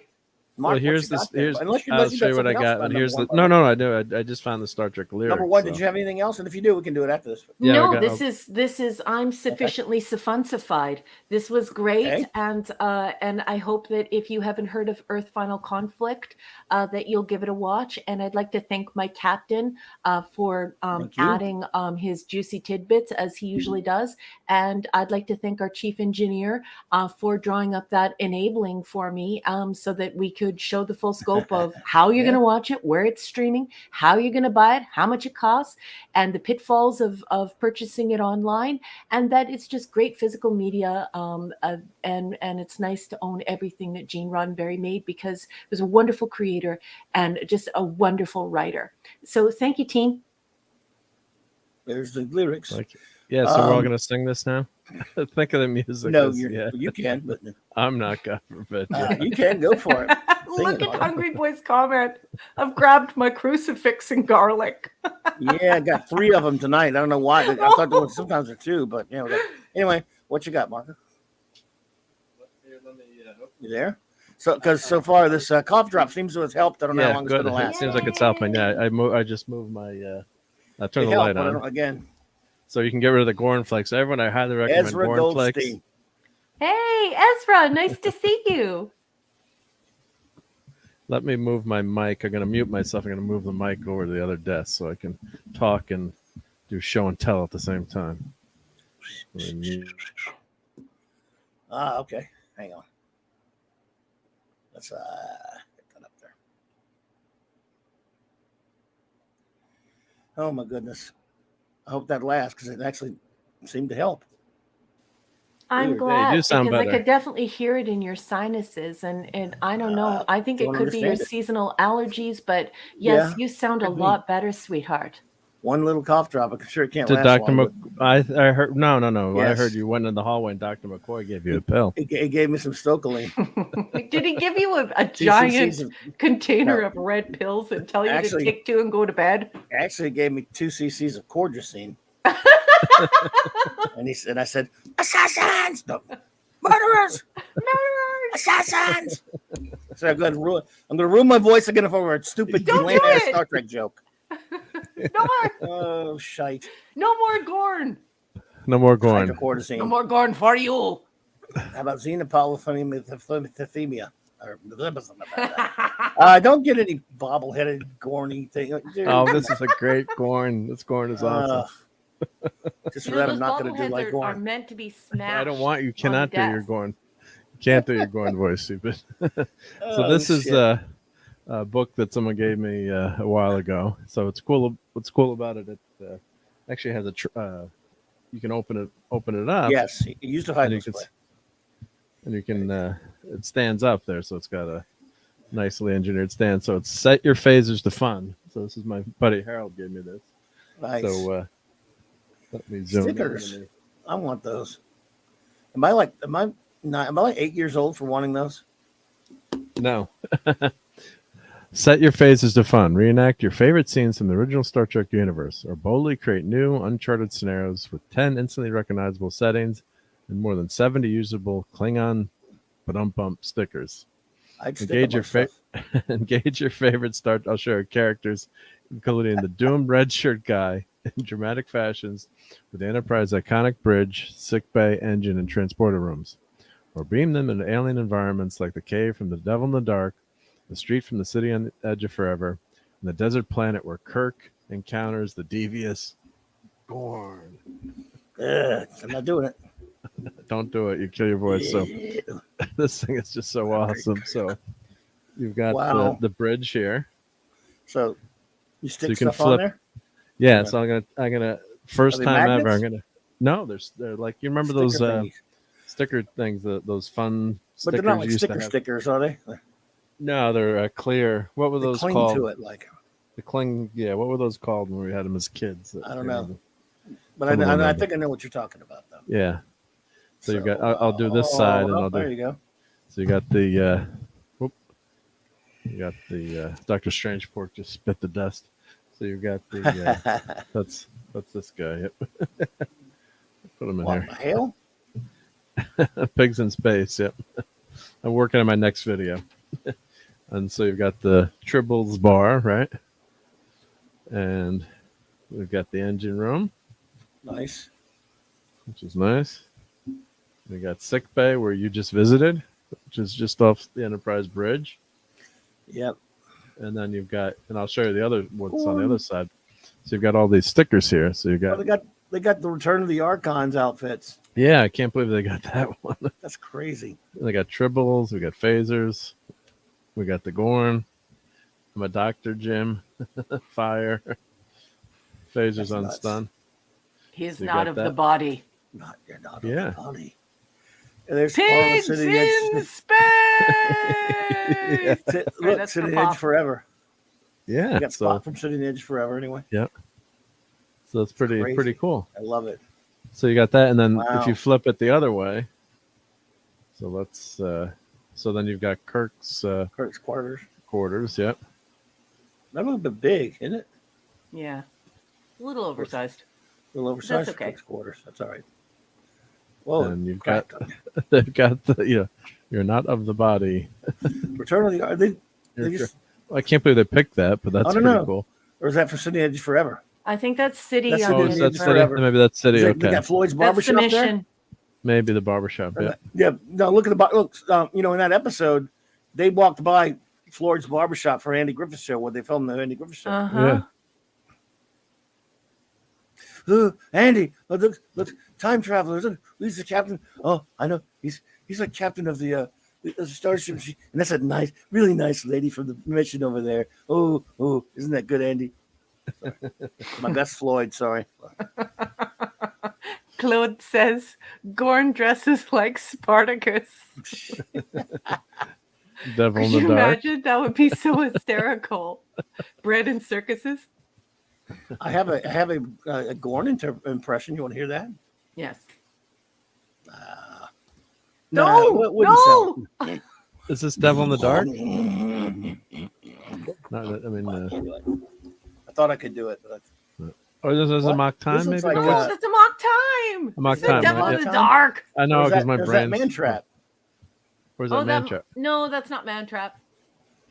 All right, so pick everyone in the chat. Maybe They pick look a like scene ruins. they want me to decorate, and I'm gonna break out these stickers for the first time ever. So we can do Wow. pick a Well, I few. bet you it And, says it on the side. That's from a mock time. It's the What's the red screen? planet. It's Vulcanian. If it were, let's see. All right, what's the red outfit next to Kirk? yeah, No, the other one. no, On the other side of him. other side. This No, that side. moved it over. Oh, that's Over. On the other No, side. not that one. It's not in the frame. Move. There- There you go. Yay! I couldn't say. What the hell's that? Oh, this is I know that's Arcanians. that's from Archons, but the one Archon. on the other side. No, of the Kirk, one on the left. Let me think. Is that? Oh, that's City on the Edge of Forever, I think, isn't I it? guess it No. is probably because No, yeah, it because it can't got a be. Kirk. Yeah, because they have a Spock sitting in his forever as well. That is what it is. Yeah. That would be the Kirk, not the Spock. Right. So there you go. Mm-hmm. Spock was on the other page. Mm-hmm. Yeah. Cool. So this is the Spock outfit. Yeah. And where's the toque? We get. Oh, there's the toque. Yeah. Yeah. Is that All right, Kang? Yeah, Is that Kang or a yeah. It looks like it. cool? All right. So The original pick, Baldric. yeah. I can't hear that Classic. word, but I'm thinking of Blackadder. So guys, Yeah. pick a Seven. scene. Trouble with Fun. Tribbles. Tribble. The bar Tribble. scene. There we Let's go, do Tribble that. Atoll. All right. Quadro Triticale. Let's What? break What? out some tribbles there. Of course, Oh, this fat is freak. live. Those My aren't friend. Tribbles. Those are Gornings. They have Cyrano Jones Yeah. or the barkeep. So all right, we'll put some tribbles over here. Oh, this is fun. Let's grab Scotty because he's got to talk about the garbage cow. Laddie, don't you think you should rephrase that? You're right. I should. I didn't mean to say that the Enterprise should be hauling garbage. I meant to say that it should be hauled away as garbage. Yeah. And Pop Culture Republic says the Gorn at the bar, but in the Archon suit. All right, we'll do that. Oh, everybody's got to pick one. I just got to This is pull so these out careful. hysterical. That's a good one, Pop. All right, how about we put Scotty over here? He's looking for the fight with Klingons. He's gonna fight with the Klingons. It. We'll grab the Gorn to put at the bar, right? Yeah, the Gorn's good. The Gorn is on K7 for some reason. You know, they made friends. That, you know, this is a season later, so the Gorn's probably having relations with the Federation, and they let the Gorn have a little shore leave and they do we don't equip ourselves. We don't equip ourselves with shall we say it, Captain? Non-essentials. Yeah. Okay. Oh, wow. Pop says he's a sharp dressed Gorn hanging out at the bar. Yep. Come on, Gorn, you want to come off? There we Okay, go. well, take your time. Don't tear it. How long have you had this?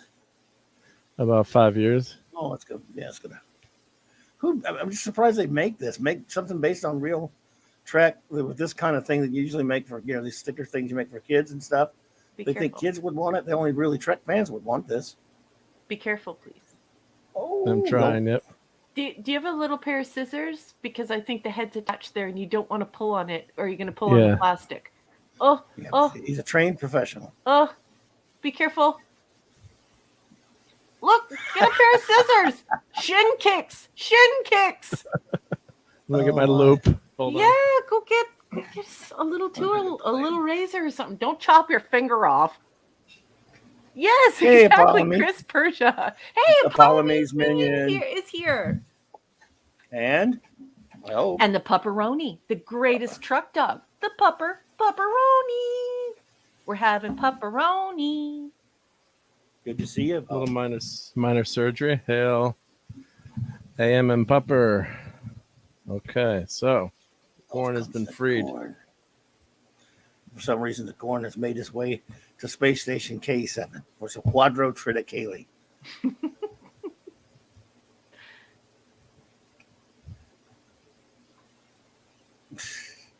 Come on, fingers, do the war.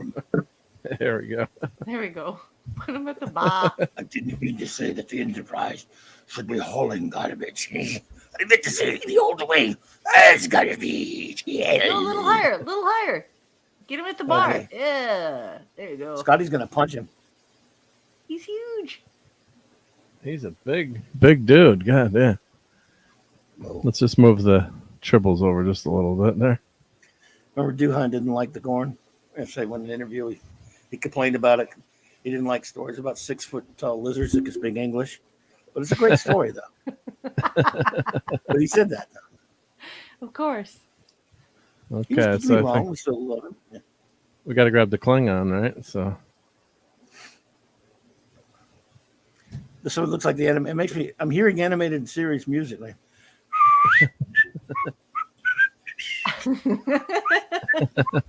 oh. Is that some Sub-Commander Tall? No, that's Sub-Commander. I mean, that's Commander. Is that the Mark Leonard Romulan Commander? no, it's actually Or Sub-Commander Tall? You it's actually tall. can't tell Enterprise because incident. of the the glare. glare. Probably. I'll zoom in now after it. Is there a Fizbin deck? Good question, Max. Oh, Color Forms. That was what it was. Wasn't Color Forms one of the toys that you'd play with? They had all the Careful. different characters. Careful. Don't wreck it. Shin kicks. All right, come on, Klingon. He's not That clinging on. Klingon sure is clinging clinging on. Clinging. All right, time to do the loop and the razor. Sorry. Yeah, I didn't prep this segment Wow. properly. I'm sorry. You know my puns are bad. When Clobby doesn't respond, he just goes, wow. That's okay. He's face palming on his end, you guys. No, not at all. Is there a Fizbin deck? I would like a Fizbin deck because when it's dark on Tuesday. I like how the Gorn is face down in front of the other Gorn. Yeah, that's right. He's being judged by the other Gorn. Pigs in space!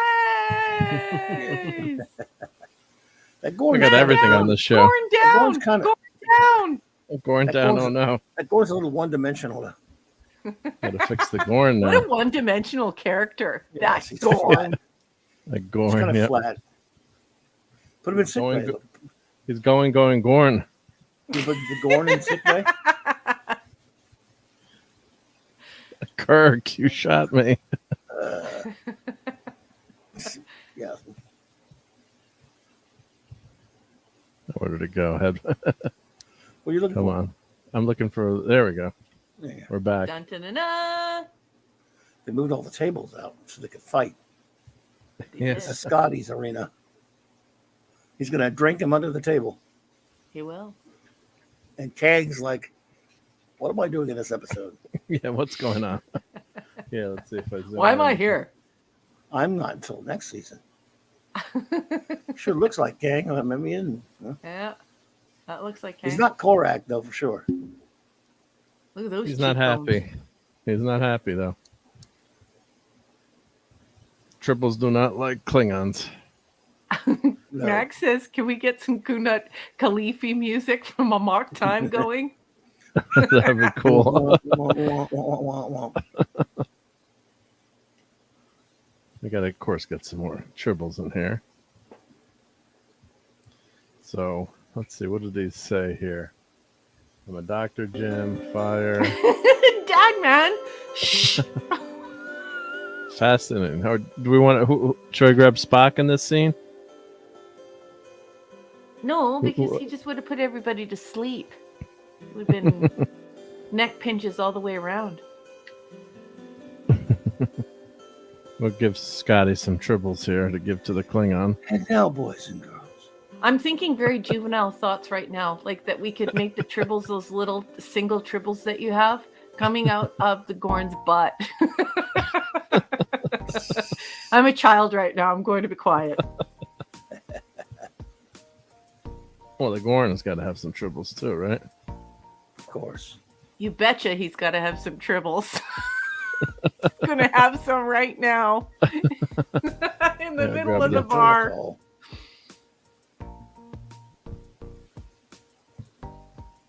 What fun this set is.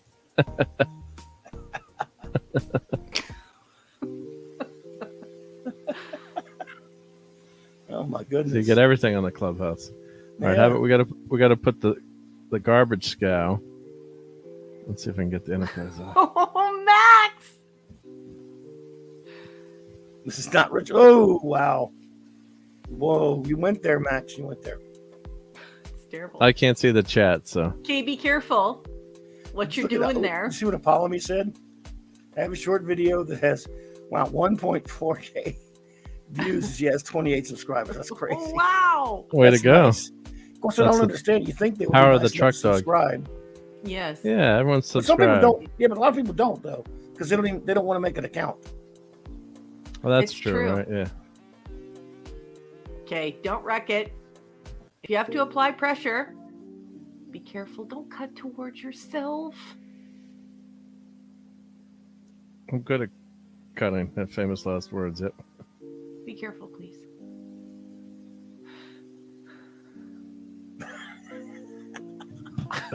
Got it Thank you off! for your concern. Jeez. What in the hell? We got to have the Enterprise flying up here, The right? model. Where? No, at least put it on the table so it looks like a model or something. Or No, put it's just it in the hanging from the bookcase. ceiling. Put it in the bookcase. The bookcase.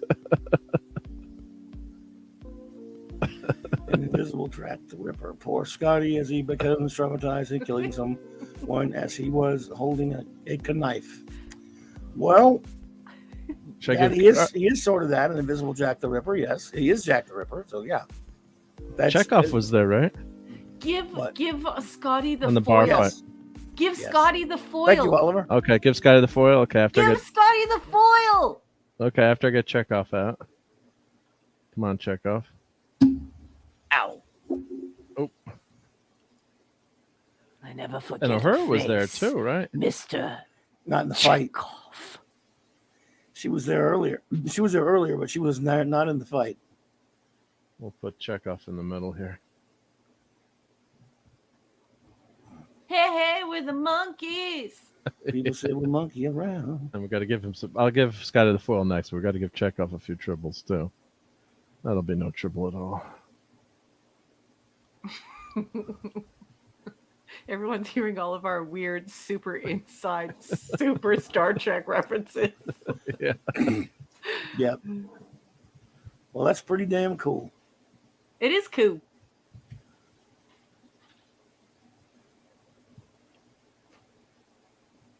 Let's see. Let's get this foil out. Sorry, Sulu, you're loaning that to Scotty right now. That man, Space Station K7 is a mess with all this crap going on. Yeah. How many years is it going to take to clean up? By your calculations, 17 in point five, something like, was it 17 Yeah. point something years? sir. Yeah. Yep. Until he invented the tribble eater, right? Yeah, Was the it a glommer, glommer? the glommer. Glommer. Mm-hmm.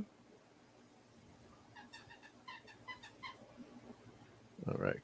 What in the hell is that? Oh, it's puppies. Oh, that's the dogs. I'm sorry. Oh, no, I love it. I just didn't know what it was. We love the doggies. We think it's It great. is Lola playing with her Monkey Kong. Aw. She has a Monkey Kong. She's playing with it. Sorry. They're really obnoxious tonight. You should have heard them earlier. I had to leave the stream twice because they were like, "Arr, meh, arr, meh." I love that. I love it.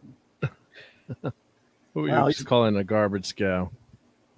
Wow, he's ready to have a second sword fight with Kang. Yeah. Of course, if I'd planned that better, I would have had the. He needs a claymore. The sore. You're Well, a what else beauty. fun stuff can we put in there? Let's see. Something There you absurd. Show me something absurd. Well, they have all these sound effects too. You show one of them holding a phaser backwards like Michael Burnham.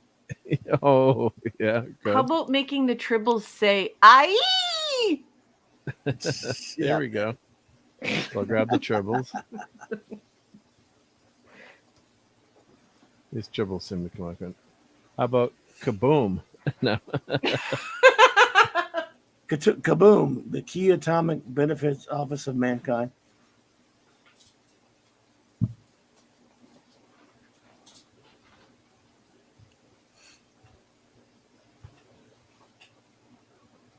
Apollome's minion, Simi is sleeping. I wish my puppies were sleeping. But Paco and Lola are so obnoxious tonight, I don't even know what to say.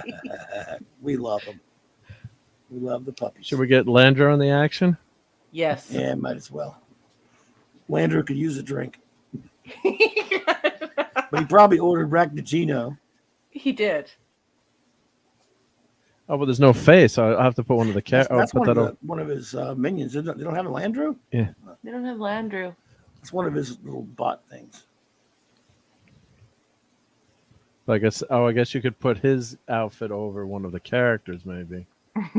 An Archon walks into a bar and says, "Hey, give me a double Tranya." Yeah. Double Tranya. Looks like he wanted to go. He's the ghost of I guess- Christmas past. Yeah, look at him. I guess if you put him over a character, you could do Well, that. that's what Pop asked for. Pop's like, put All right. something over Gorn. Let's see if I got. Who does he fit over? Let's see. Does he fit over red shirt, dude? No. His face would need to be. Oh, definitely fits over Ahura. Oh, no, don't do that to him. Look. It does fit perfectly. So Michelle bad. won't mind. Sorry, Michelle. We love you. We're going to put your sexy legs away just for a minute. Be careful. Don't rip the Nichelle.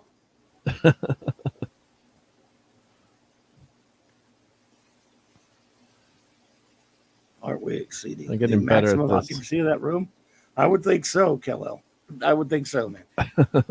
Oh, Chris fire Berger marshal. says, I think I might follow Simi's lead and also call it a night. Good night, gang. And keep having fun listening to Raquel's contagious laughter. Oh, my goodness. Chris, I love you Thank so you, buddy. much. Good Take night, care, bud. sweetheart. Take Have a care, good one, Chris. Chris. Good night. All right, we're getting there. I think we need something up here, though. What can we put up there? I have no idea. Let's go look at what we have.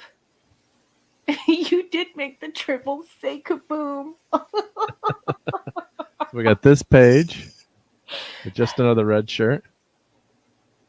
Okay, so what about a quote? What do the quote bubbles say? Beam us up, Scotty. Phasers on stun. Fire. I'm a doctor, Jim. Zoom. How about beam us up, Scotty, on the tribbles?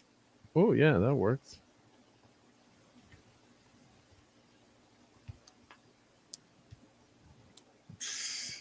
And what if we Famous put last week. all the guns on the bar or on one of the tables? I don't mean guns. You know what I mean? Phasers. Oh my god! I can't believe I Disruptors. just said that. Oh, my Put all God. the phasers on the table. Beam us up. Of course, Scotty's right there, but yeah. So we got phasers on this page.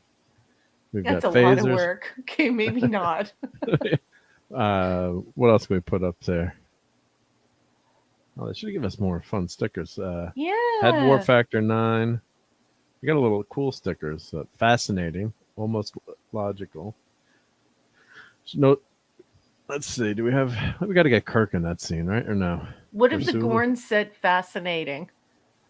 Yeah, we could do that. Yeah, there you go. Let's grab another Gorn. Grab a few of the big ones. Yep.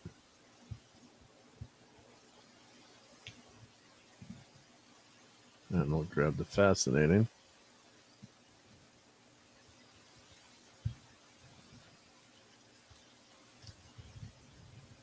Fascinating. How about we put these Gorons? I Fascinating. mean, these. We'll put them on the table here.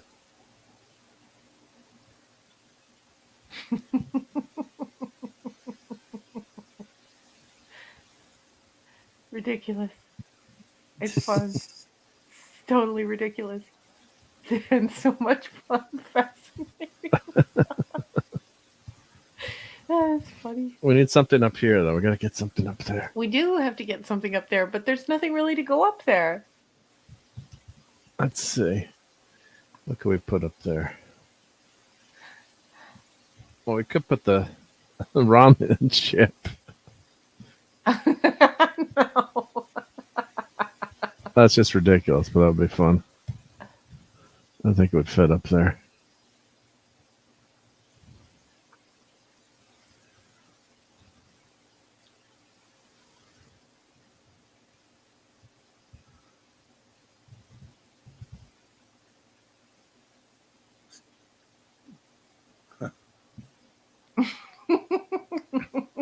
That's ridiculous. Hey, I know. that looks like your office.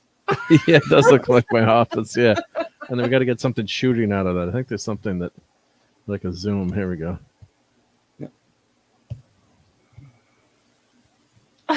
Pop Jedi says, Knight, yeah. Pop says, how about a tribble in midair going, aye? There you go. We can do that. Yep. Pop.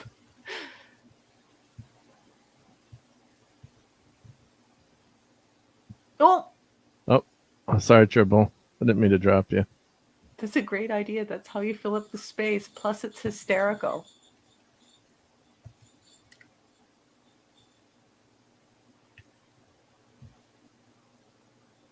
Hold on, I got to turn on my tribble. Just wait. I have to put the dog down and go get the tribble. I'll be right back. Hold on. No Tribble at all. No trouble at all.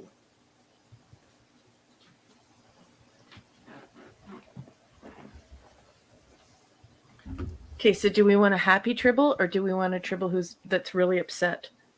Happy. Hold on. I don't know. I might need batteries. Wait.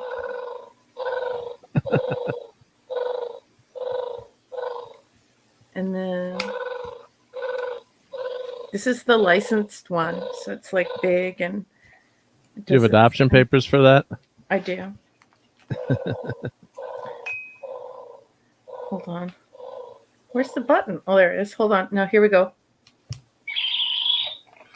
There you go. Yeah, that's what we like. Klingons off the starboard bow. I bet the dogs love that. Oh, they're looking at it like, Mom, put that on the floor. We will destroy that in 3 seconds. That enemy will be gone in a few seconds. Yeah.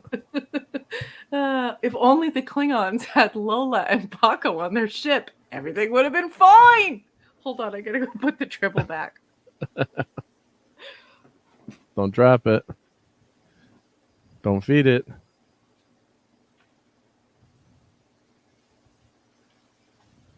Oh, come on, Tribble, stick.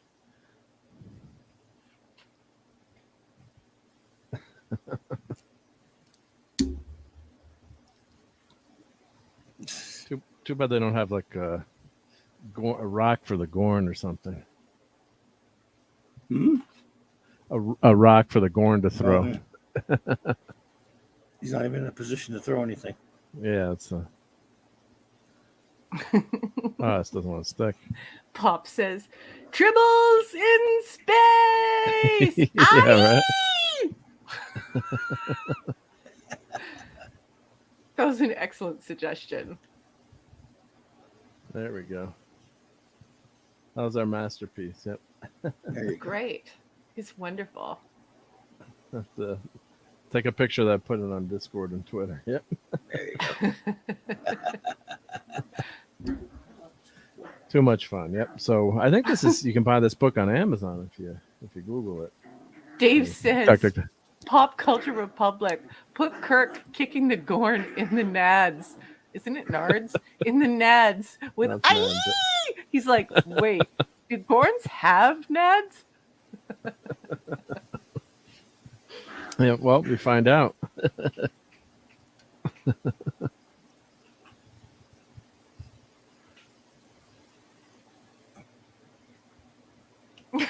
Pop Culture Republic says, Dave, I don't want to know that.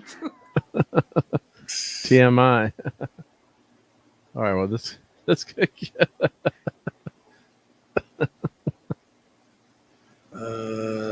maybe not. Nope. So where can No room folks for Kurt. get this if they would like to buy it? I'll tell you the name of it, and we shall check Amazon. Here, we'll put Kirk here. He's listing as Scotty does not attack the Klingon until he calls the Enterprise a garbage cow. So this book is called Stuck on Star Trek. Ah. So, and it's by Universe.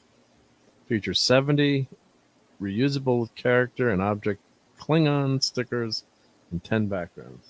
Well, talk about being overstated. Most of them are phasers and tribbles. They need to give you more. We want more. But a great desktop item for your office, especially if you work in a creative field and you need to step away from your desk to think for a little while, to cogitate. Very, very cool thing to have on your desktop. It's fun, yeah. Oh, it's definitely fun. Yep. Good stuff. Yep. So thank you to my buddy Harold. Shout out to him. And yay, Harold! Gorn's gonna get you, Kirk. We'll put another Gorn here. Yep. So yep, we'll leave the camera on that for a little bit, but that's that was fun. So I hadn't used that in a while. So forever, I should say. Yep. So kind of like an unboxing. Pop says, yes. Pop says, Kirk walks in. What's going on here? Yeah. What you talking about, Willis? Yeah. It's so funny. Well, let me see here. If I man, I need to go get me him. I'll be right back. Get another cough drop, honey. right? Yeah, it's already Sorry. off. We won't go that long tonight. Just take the con now, and I'll be right back. All right, we're in charge now, Raquel. Says, Kirk, nope, never mind. I don't want to know. Walks back out of the room. That ended up being pretty. That ended up making my mic up here. That ended up being pretty funny. I couldn't see the chat, but I'm sure people are having fun with that. I hope. Yeah. Well, we were gonna have the corn. We were gonna have the Gorn pooping tribbles, but I mean, this is still good. No, yeah, no, that They're works. flying through the air, going "Aye." Let's see if we can find that. Stuck on Star Trek. Let's see. Oh, Amazon. Let's see. Oh, 10 smackerels. What? Only $10. Hear that, folks? 10 simoleons, and you can have this on your desk. Dave just said make a tribble Gorn hairpiece. That's hysterical. Can we please use a whole bunch of Gorns to give, or a whole bunch of tribbles to give the Gorn a fro? Sure, I will do that. Yep, hold on. That's hysterical. Do it. It's gonna be so cool. You gotta do it. That's a great idea, Dave. Let me put the link in. There's only 6 of these left. What? Books on Amazon. So let me. They're on Amazon? Okay. They're on Amazon. 6. I gotta go on Amazon. Oh no, not 6. Oh no, they're just. Oh, there are 6 left. Yep, 6 left. Yep. Hold on. Let me go on Amazon here. Dun dun dun dun. Okay, come on, baby. How much are you gonna try and charge me for this? Lola. Yeah. Lola. That's a little dramatic, Lola. Lola's upset. Why is Lola upset? She's not. She's actually a mock fighting with Paco, but she takes the wrestling quite seriously, whereas Paco's like, look, you need to relax. Oh my goodness, it's $10 in Canada too. Oh, so you can get a hardcover for $9.88, but you can also get a spiral bound one, and they're $16.14. That's the one I have, I guess, the spiral bound one. Yep. Only then you can one flip it. left in stock in Canada. How about the spiral bound? Used? I'm not buying it used. Okay, it's not available in my country. Crap. Oh, So the spiral bound sorry. book new in Canada is $85.15. So the spiral bound is hard to get. And the hardcover is pretty easy to get and pretty cheap. Lola, Wow. honey, They'll sweetheart, be okay. you're Doggies are only having 4 fun. pounds. You're going You're to be only fine. 4 pounds. Yeah. Are you the Tijuana Terror? Just relaxy. Is So- it a triple toupee? Hang on a second. Yes.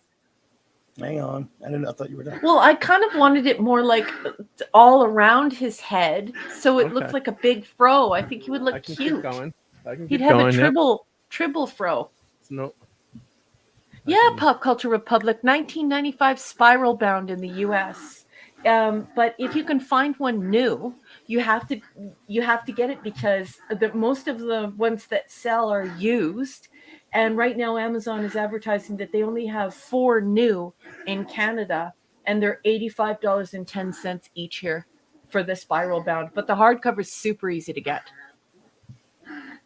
I think you got to go spiral though. This is Lola Duck now.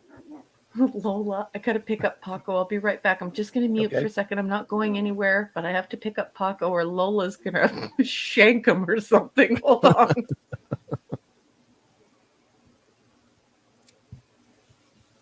Now what are you doing? I'm fulfilling number one's request to give the Gorn a Oh, okay. I got you. triple afro. You never know what kind of request you're going to get when you're No. live streaming. No. That Not wasn't at all. on my list of guesses for tonight.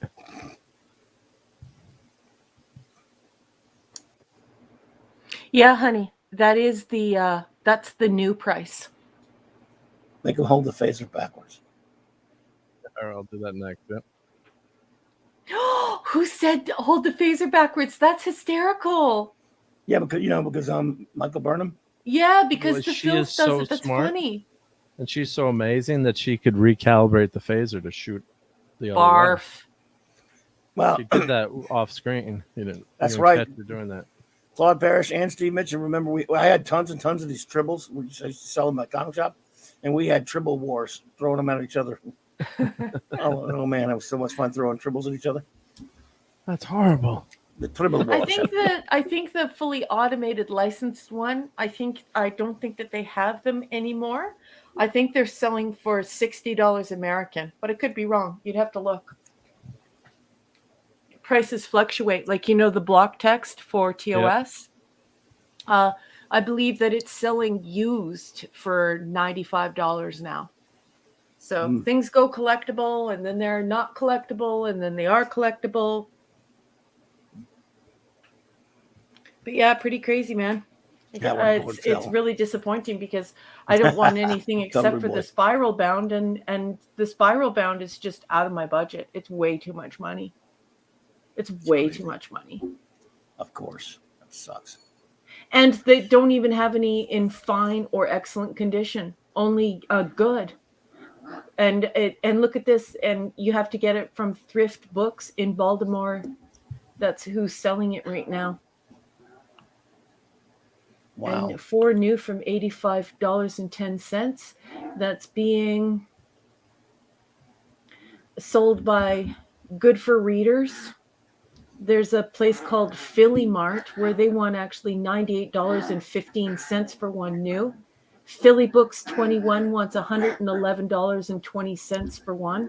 Wow. And Book Ideas also wants $111.20 for one. So the spiral is highly collectible, and your buddy definitely didn't pay $10 for it, Mark. Well, he got this when it first came out. It's a long time ago, though. Yeah. He got it way back when it came out. So Oh, way wouldn't back have when. He wouldn't Okay. have spent that much. yeah, cover on it. price probably. Huh? We're not that good of a friend, so I'm just kidding. He's just, he's like one of my best friends, but yeah, we always find like cool gifts, the meaningful gifts. But like he gave me all the like a Doctor Who not paper mache, like origami set book that was really cool. Make all these like cool. Doctor Who partices Nice. and items in Doctor Who. Cool. Did we put this comment up on the marquee? I have I to don't know. show it again. Yes. Oh, good, good, good. And then Steve Mitchum concurs because he was there too. Oh, lovely. You guys killed It was tribbles. fun. No, we were throwing tribbles at each other. We'll love this. Pop says, this How is is the this? Gorn now. Does this hairpiece make me look good? I want to know before we hit the bar. Does this make me look fat? Do I look fat in this fro? And then Oh, we that gotta go grab on. the phaser, right? We gotta grab the phaser. And then that go on. What do you mean I wear a hairpiece? This is totally my real hair. It's Gorn. Latest fashion in Gorn. Well, back in the day, didn't women have cages and birds in their hair? Yep, they sure did. Does he identify as a he-gorn or a tribble? He All identifies right, as so a who tribble. am I giving to the phaser the wrong way? Is it? Oh, I can't. None of them, I guess, because none of them really none of their hands are there to Oh, hold actually, the you phaser. can't because they're all the right. Yeah, You can't because the way they're pointed. Yeah, so never mind. yeah, the way they're pointed. Yeah. By the way, no one's hand is in the position to hold the phaser except for maybe Scotty's, but he's got a sword. Yes. Well, he's Some gotta of the get hold it the wrong positions way. are suspect. Well, here we go. Here we go. Do it to my favorite chief engineer. Kal-El just found one on eBay for $21 US. Dun, dun, dun, dun. Going to eBay. eBay. And look up. Stuck on. Hey, I don't That's care gotta about go your lower. advertisement. It's gotta go lower. Stuck on Star Trek. Star trekking across the universe.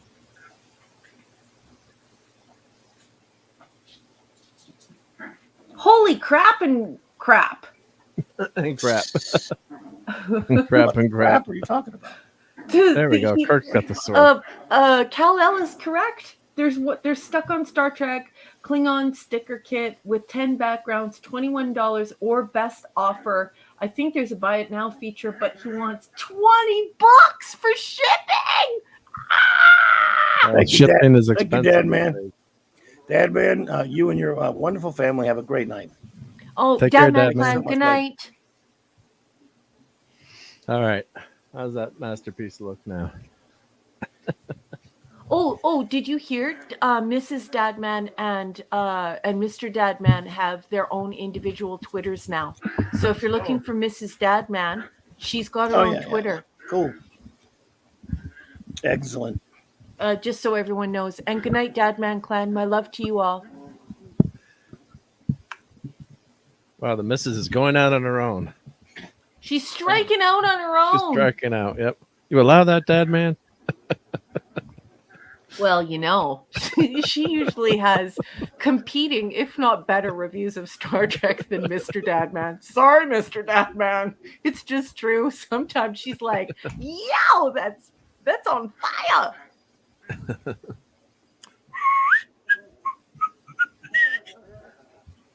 So no tribbles were harmed in the making of this segment on CLOBBERIN Times Clubhouse. Yep. Just in No case anyone tribbles was were harmed asking, in the making of this wig. in case Starfleet is investigating. I did not transport any illegal creatures onto the planet Earth. Somebody call a crazy Commodore right now. Right now. We need a bad admiral. We need a bad admiral or a crazy Commodore. Bring it. Yep. Max has sent a Twitter DM, so let's see what the great Max Redstone sent. Go for it. Let me see here. He sent a photo. Oh, this is cute. Truck dog cute. Let me save that and share that. Yep. Let's save that to desktop. Very cute picture.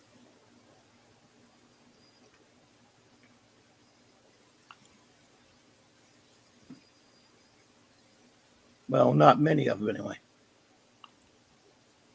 What are you doing? Oh, I'm getting the picture. Picture You from- can get, okay, yeah, truck dog picture. Yep.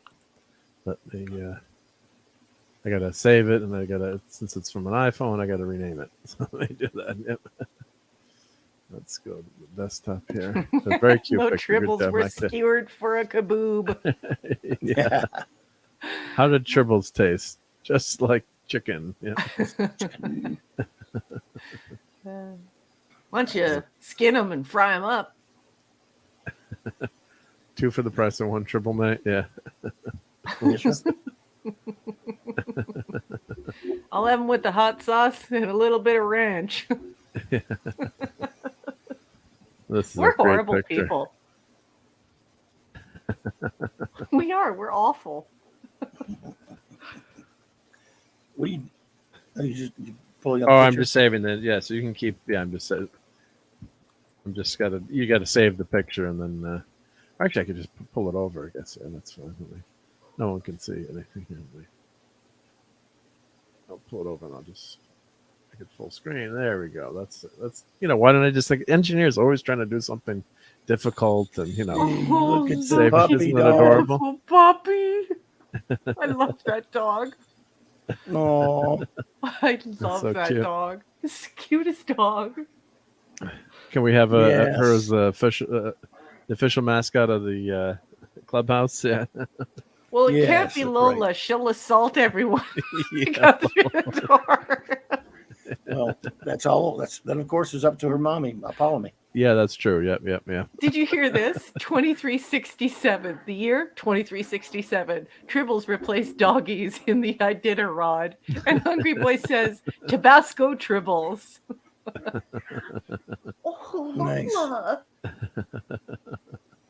That's hysterical. Very cute. Very cute. Yep. Excellent. Well, we're about to switch gears over to comics, unless you guys have anything else. No, I would just like to say that's that silly dog fun. has the most beautiful, soulful, sweet, and kind eyes ever. Yeah. What a little sweetheart Simi is. Very cute. Absolutely. And now I'm going to go back on mute because the Tijuana Terror is doing her fake fighting. Okay.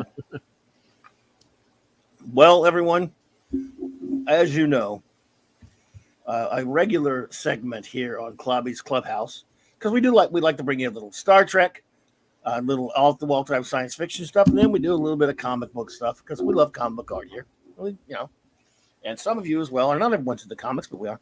So tonight's comics segment is Tripwire, and we're covering about a year or so ago. No, they did Tripwire started an ill-advised article on their website called "The 101 Greatest Comic Book Artists of All Time." I scoff at them, of course. They were doing average one a week. Now sometimes they miss a week, and then sometimes now I got 3 this week for some reason, even though we only have 1 last week. But anyway, they're going, I covered the first 51 in the stream, and then every week I've been going, one at a time, as they come out.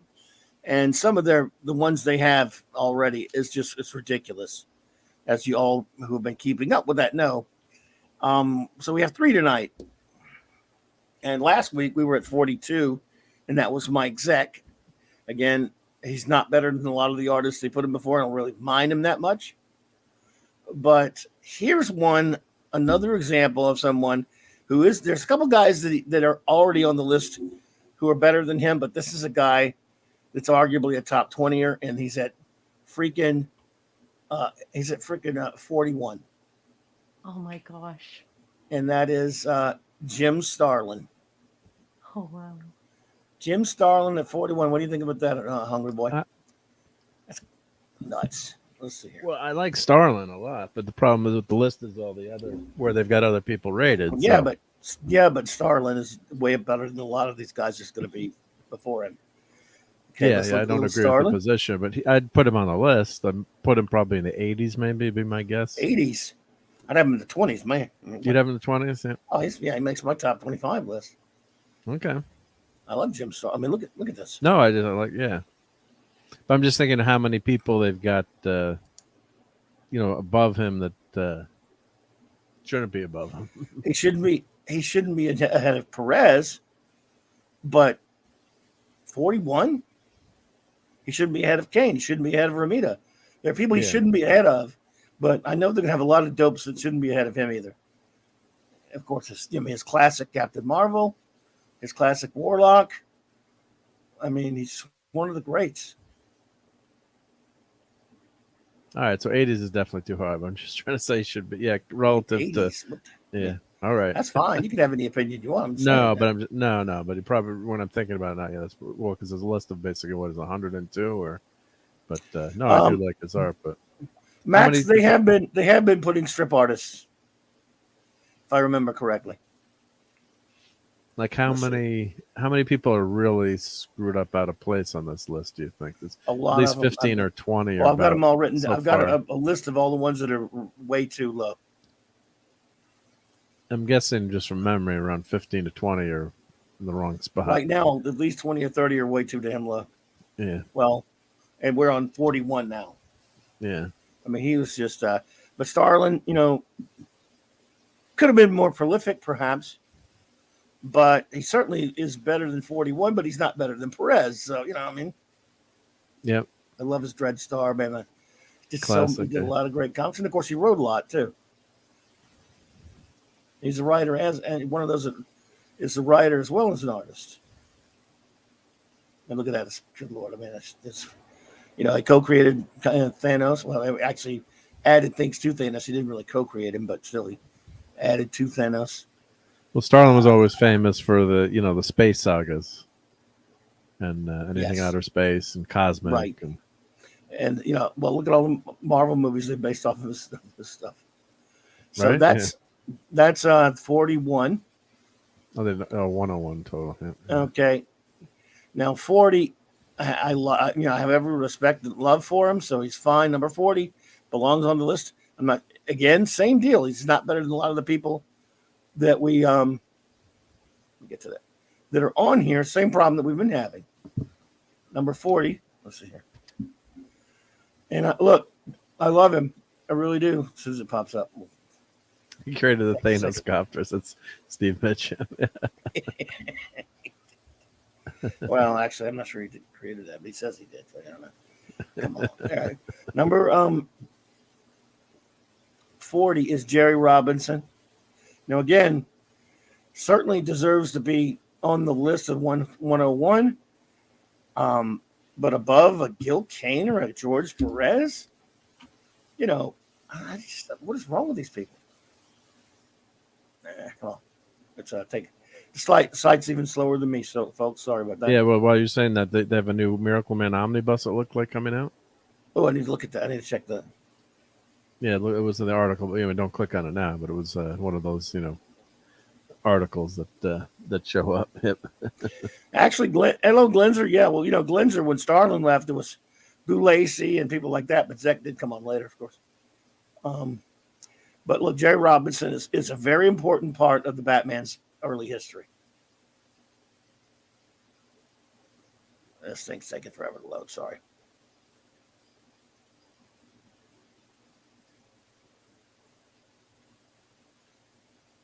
Come on, man. It's slow tonight, yeah. It's taking forever to load. Sorry, everybody. Oh, there we go. Jerry Robinson was a great artist. I mean, and he did a lot more than Bob Kane did. He helped create the Joker and Robin. He really did a lot of Bob Kane's work for him, to be honest. Yep. Belongs high on the list.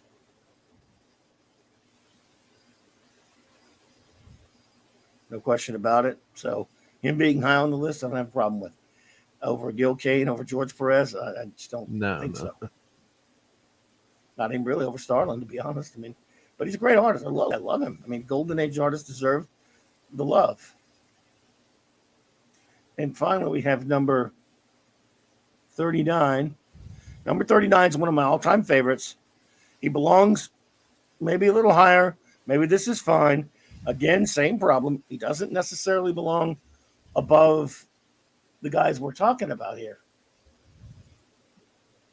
But he belongs high on the list. And so, he was a master. I mean, Let's see here, but he's not very well known either. Let's see if it takes a second for that to. Computer. Number 89 is Mac Rayboy. One of just, brilliant artist and cartoonist on books and strips. Captain Marvel Jr. is the thing he's most noted for, but he did a lot of Flash Gordon strips. He did a lot of other Fawcett work and stuff, and a lot of other, quality and quality comics and all stuff. He's just one of the great. I love Mac Rayboy. Not really familiar with him. Yep. Well, when you see this, you will, but you'll have seen it before. Maybe I've seen it, and not. Yeah.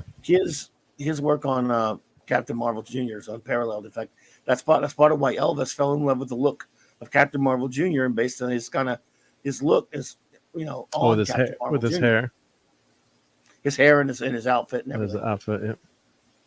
Takes forever to load that damn thing.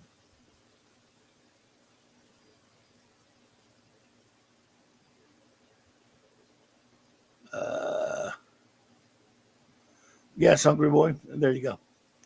God, he was amazing. He's a great artist, so I love him being high up.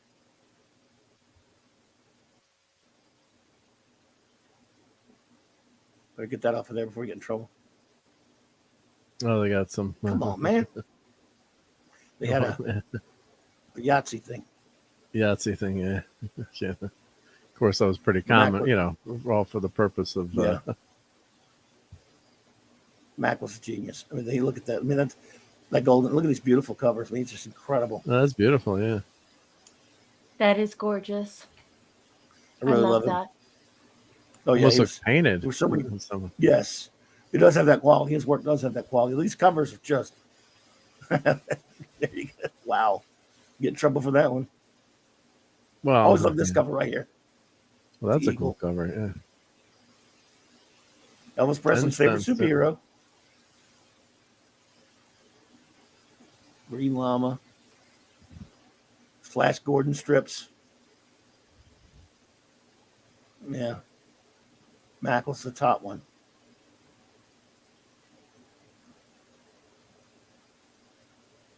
I'll agree with that, Hungry Boy. 39 is pretty close to correct for Rayboy, considering how much he did. But I'd probably have him a little higher, but I wouldn't have him over a few of the people that we've seen already. But that's broken record time for me. I'm saying that about everything now. So, but yeah. So anyway, that's the 3 for this week. Well, good artist there. Yeah. Yeah. Most of the people that are on the list, one way or the other, are pretty good. It's just these. I don't know what they were thinking when they put these things in order. It's just I don't know. But they didn't. They didn't consult me, and that was their mistake. There. When are they going to learn? Recognize this play. No, because it's just a travesty having those, and it's just obvious mistakes too. Having some of those artists so ranked way out of spot. We saw George Perez there. He's got to be a top 10 or top. Oh, he's a top 10 for me. He's a top 5 for me. Yeah. But yeah, exactly, Steve. Mac is just great. One of the greats. I would have had him higher than this. I love him, and in fact, I was Two Mars. There's a new book coming out about him. I can't wait to get it. It's coming out. But I love his stuff. And a master inker as well. Those guys had to work for a living back in the golden age. Yeah, I'm sure you didn't get paid a lot, right? No. Page rates. Yeah, I just had to produce, right? And the right. Work is gorgeous too. Yeah, he was just a sensational, especially cover artists, things like that. So Did you just hiccup, Mark? I hiccup. Excuse me. That was too much of tribble, and I couldn't get to the mute button fast enough. That was too much tribble fur in my room. I apologize. Like, It was like, See, aside from Frazetta, I don't think anybody did better hair than Rayboy. Exactly. Yes, indeed. I can't wait to see what Frazetta writes here. I love Frazetta. They'll probably have Frazetta in the top 20, but I don't know.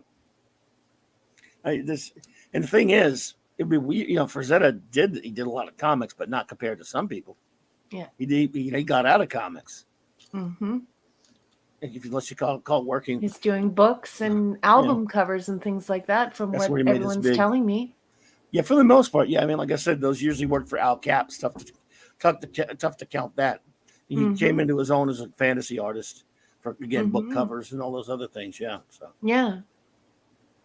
I'm very excited to be, to have a piece of that history on its way from the United States in unread condition. I'm so excited.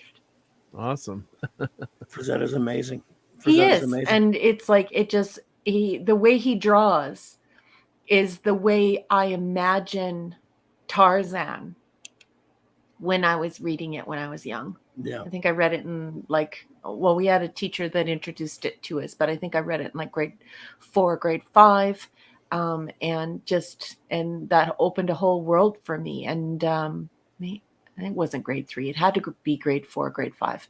Anyway, but the way he draws is the way I imagine the world of Tarzan. Does that make sense? No, I mean, absolutely does, because I'm right there with you. I think when I think of Tarzan, my favorite artists for the covers are Neil Adams and Frank Frazetta. And and all those different posters for Frazetta Tarzan's fantastic. Yeah. Yeah. It's exactly what I see in my mind long before there were ever any type of images that I could put with Tarzan, because I read the books. I didn't read the comics, and I didn't see the movies and all those things. So for me, it was really connecting with what I read in the book. And it's just gorgeous. It's beautiful. Isn't it funny how some people, they read things and they see things so correctly and so much in line with how you see things, how you imagine things. And sometimes that can be because the author is explicit, and sometimes it could just be because, I don't know, it's genre, and you come together in a magical way to imagine the character. It's cool. Yes. And let's take a look at that. Some Frazetta Tarzan. Oh, thank you, Captain. Yeah, it's pretty gorgeous to look at. You're just like, wow, that is exactly what Tarzan looks like. Thank you for taking that out of my mind and putting it on a piece of paper. You're wonderful. I apologize for it being Google. Oh no, honey, that's okay. It's You just don't like them taking your information. Very well. Oh man, what is this thing slow tonight, man? I don't know. Have you rebooted lately? It's just beautiful. Look at this. It's just unbelievable the way that he draws. That's how I picture it all in my mind, Yeah. It's how you imagine it. Even the color of green is the color of green that was in my mind while I was reading it. It's just it's remarkable. Unreal. And it isn't quite as easy as people think, because look at Dune. When you read Dune, there are so many different things that happen inside of your mind, the way that you have to construct that world, that universe. So yeah, I think Frank Frazetta is an insanely gifted person. I've just been introduced to him through you guys, through the geeks that I know and love, and I think he's amazing. Our boy Mark C. loved Frazetta. He was a Frazetta. Well, he's got a lot of fans. He was a Frazetta fanatic, and of course, he is great. The other Tarzan artist, well, as far as covers and stuff that I love, is Neil Adams. Have you seen a lot of Neil Adams Tarzan? No, let's see.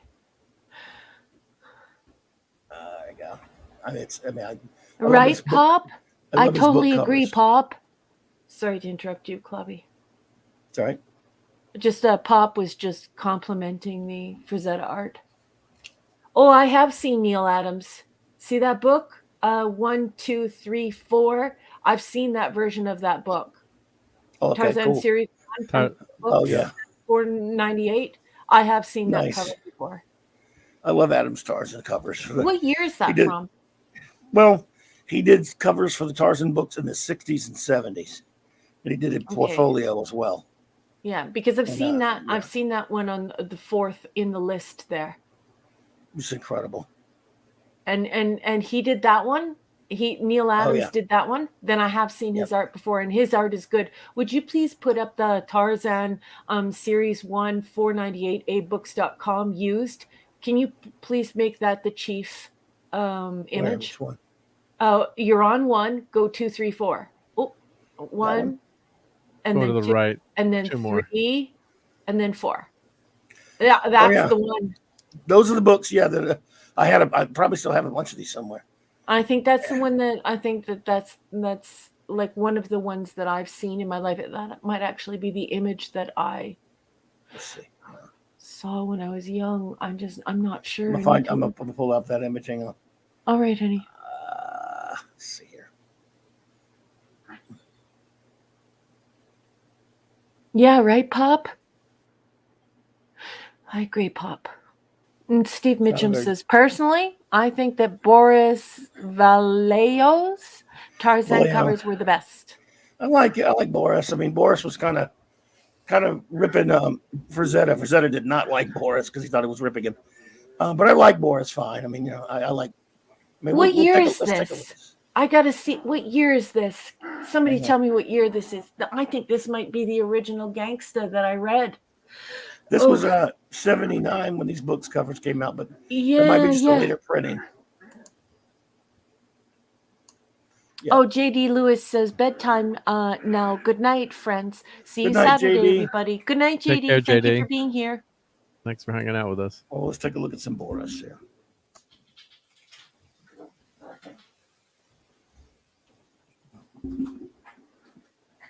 I like Boris fine. I mean, but a lot of Frazetta fans and Frazetta himself did not like him. But these are great stuff because he rips Frazetta. He's a Frazetta ripoff. Mm-hmm. As you can see. I like that Neil Adams cover though. Oh yeah, I love the Neil Adams. That Neil Adams cover is, I believe that is the first Tarzan book that I read. That's the original Gangsta. That is the original Tarzan book. I know the one that our teacher read from. I don't think it actually had a cover. I think he had removed the dust jacket from it and was reading from a hardback. But that is the copy I read independently, like on my own. I'm familiar with that cover. That's a blast from the past. I'm feeling weird now. We hear some Boris, right? I'm going to go on mute because Lola's pretending that she's American Werewolf in London. Yeah, sounds not too happy there. She's not happy about the list, maybe. She's actually totally not vicious or aggressive at all, but they do this mock playing thing before they go to bed, and she's very vocal. She also thinks that she's like a husky Malamute. She has full conversations where she's like, like she's a weird dog. I love her, but she's trying to talk, and it's odd. As you can see, Boris is, to be kind, heavily influenced by Frazetta. Frazetta didn't like it. Not knowing. Just so he talked about that at some point. Or? Yeah. And I think one of Frazetta's. So do the years back him up when he says that? Frazetta came first, right? Oh yeah. I like Boris fine. I mean, a lot of artists look like. I mean, yeah. I mean, it's true. A lot of them ape other artists.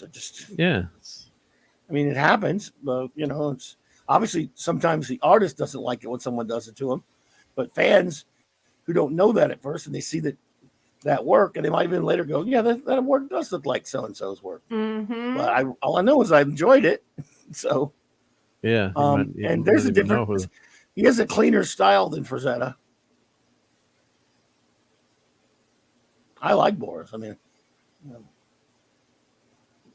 but I like the Star Wars cover posters. Hungry Boy says Frazetta came decades before Raquel, so no wonder he's cheesed because his work does look like Frazetta's. So one of Frazetta's daughters dated Boris. I believe. Oh, no way. Sorry, I like that's it. Lola's toy. That's Can you okay. hear We that? like that. It adds a lot of ambiance. It's I'm so know, sorry. no, it's all good. We like We it. like it. About some Well, Boris Vallejo Star Trek. we're gonna make you put on a puppy cam then About some eventually Boris to Star see, Trek covers for see Star who's Trek. when they're doing the sound effects. Yeah. How you like that, Raquel? Oh, these are nice. Boris Star Trek novels. I mean, they're Covers. okay. Oops. They look like pastels. They look like he's I always like um this one though. what are they called? Hungry Boy, the pastel colors. That's a good They're one. like crayons, but they're like greasy. Aren't they called pastels? I believe they're called pastels, but those super greasy pens. That's what it looks like to me. The super greasy pens. Oh, and the one with Spock and that's Yesterday's Sun by A.C. Crispin. Is that the cover? Mm-hmm. Is that the right? Yes. That's a great book. Yes, I actually just pulled that on my shelf the other day. Yeah. I remember that book. It was pretty silly. Spock has a son because of Yeah. with Zarabeth and Yeah. Sarpedon or whatever. How they made it again, I can't remember what the whole plot was, but yeah. Oh, I'm right. Pleasant Valley Picker. I forgot Pleasant Valley Picker is here, and he has an undergraduate degree in fine arts. He says I'm right. It's oil pastels. Yeah, Pleasant Valley Picker. Look at this one especially. This picture. Oh no, back one. Which one? It's called. Yep, that's the one. That one or this one? No, this one? the one that you were on before, but this one as well. Such a small picture. Yeah, That's a it small has picture, such a though. greasy, oily look to it. Oil pastels. Hungry Boy says yes. Oil pastels, yes. And there are chalk pastels. Yeah, I'm not a huge fan of the oil pastels. I don't like them. I think it looks weird. I think everything looks strangely shiny for no reason and sort of melted, sort of like a wax museum sort of horror type of thing. I'm not a huge fan of it. But I don't have a degree in fine arts. I'm not an expert like Pleasant Valley Picker and Hungry Boy. I'm just not. Oh, and Apolly's Minion says it would be awesome if we had she said the truck dog as a Clobby mascot. So. Yay! Oh, thank you. Yay! You have to add the pupper to the background one of these days. Yeah. It's like and Boris thank you for Star Max for Wars sending stuff. that.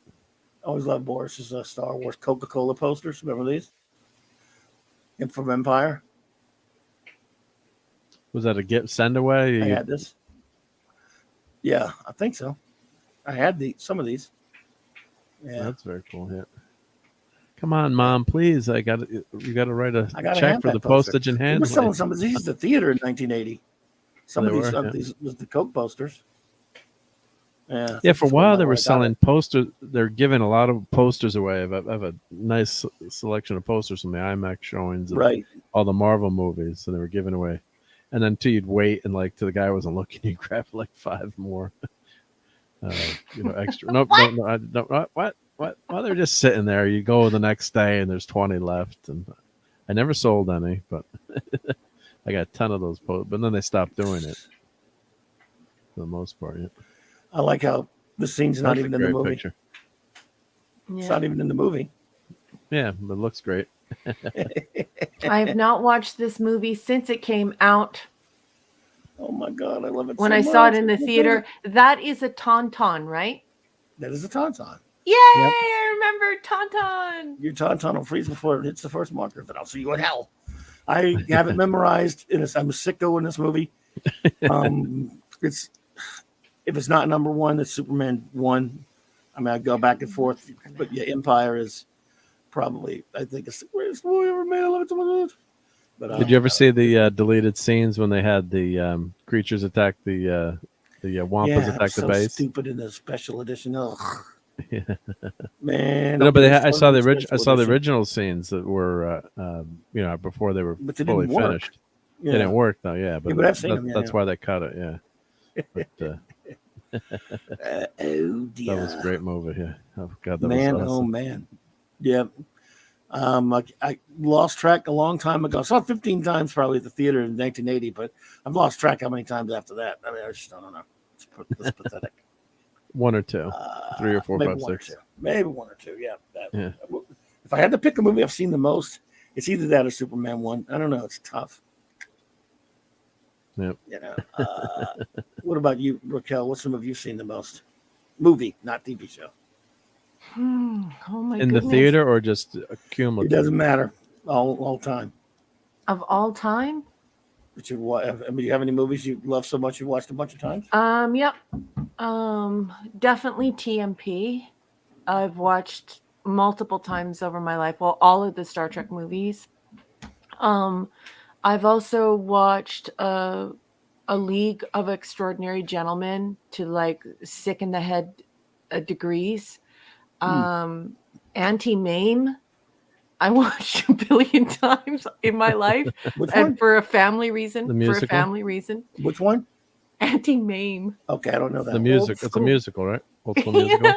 Okay, I don't know Family that one. reason. There was somebody, there was a little person in the world who Sure, liked sure. that movie. Okay. I had someone in my family who used to watch the Ghostbusters movie, the original, every single day. Love it. Wowzers. For me, for myself, a movie that I have watched repetitively and I never get sick of it. And I purposefully try not to memorize it because I just love it so much. I can't do that to myself because it has to be in my life forever. Is Amadeus. Wow. And I That's a great also movie, yeah. have rewatched to a sick degree Dangerous Liaisons. Oh wow, there you go. So, We are such geeks. That's easy on the And all eyes. those movies I've watched a million times, and none of them are. They're all lowbrow, and I like it. I like it that way. I watched TNP. I'm not sure if I watched TNP more than Wrath of Khan or not. I may have though.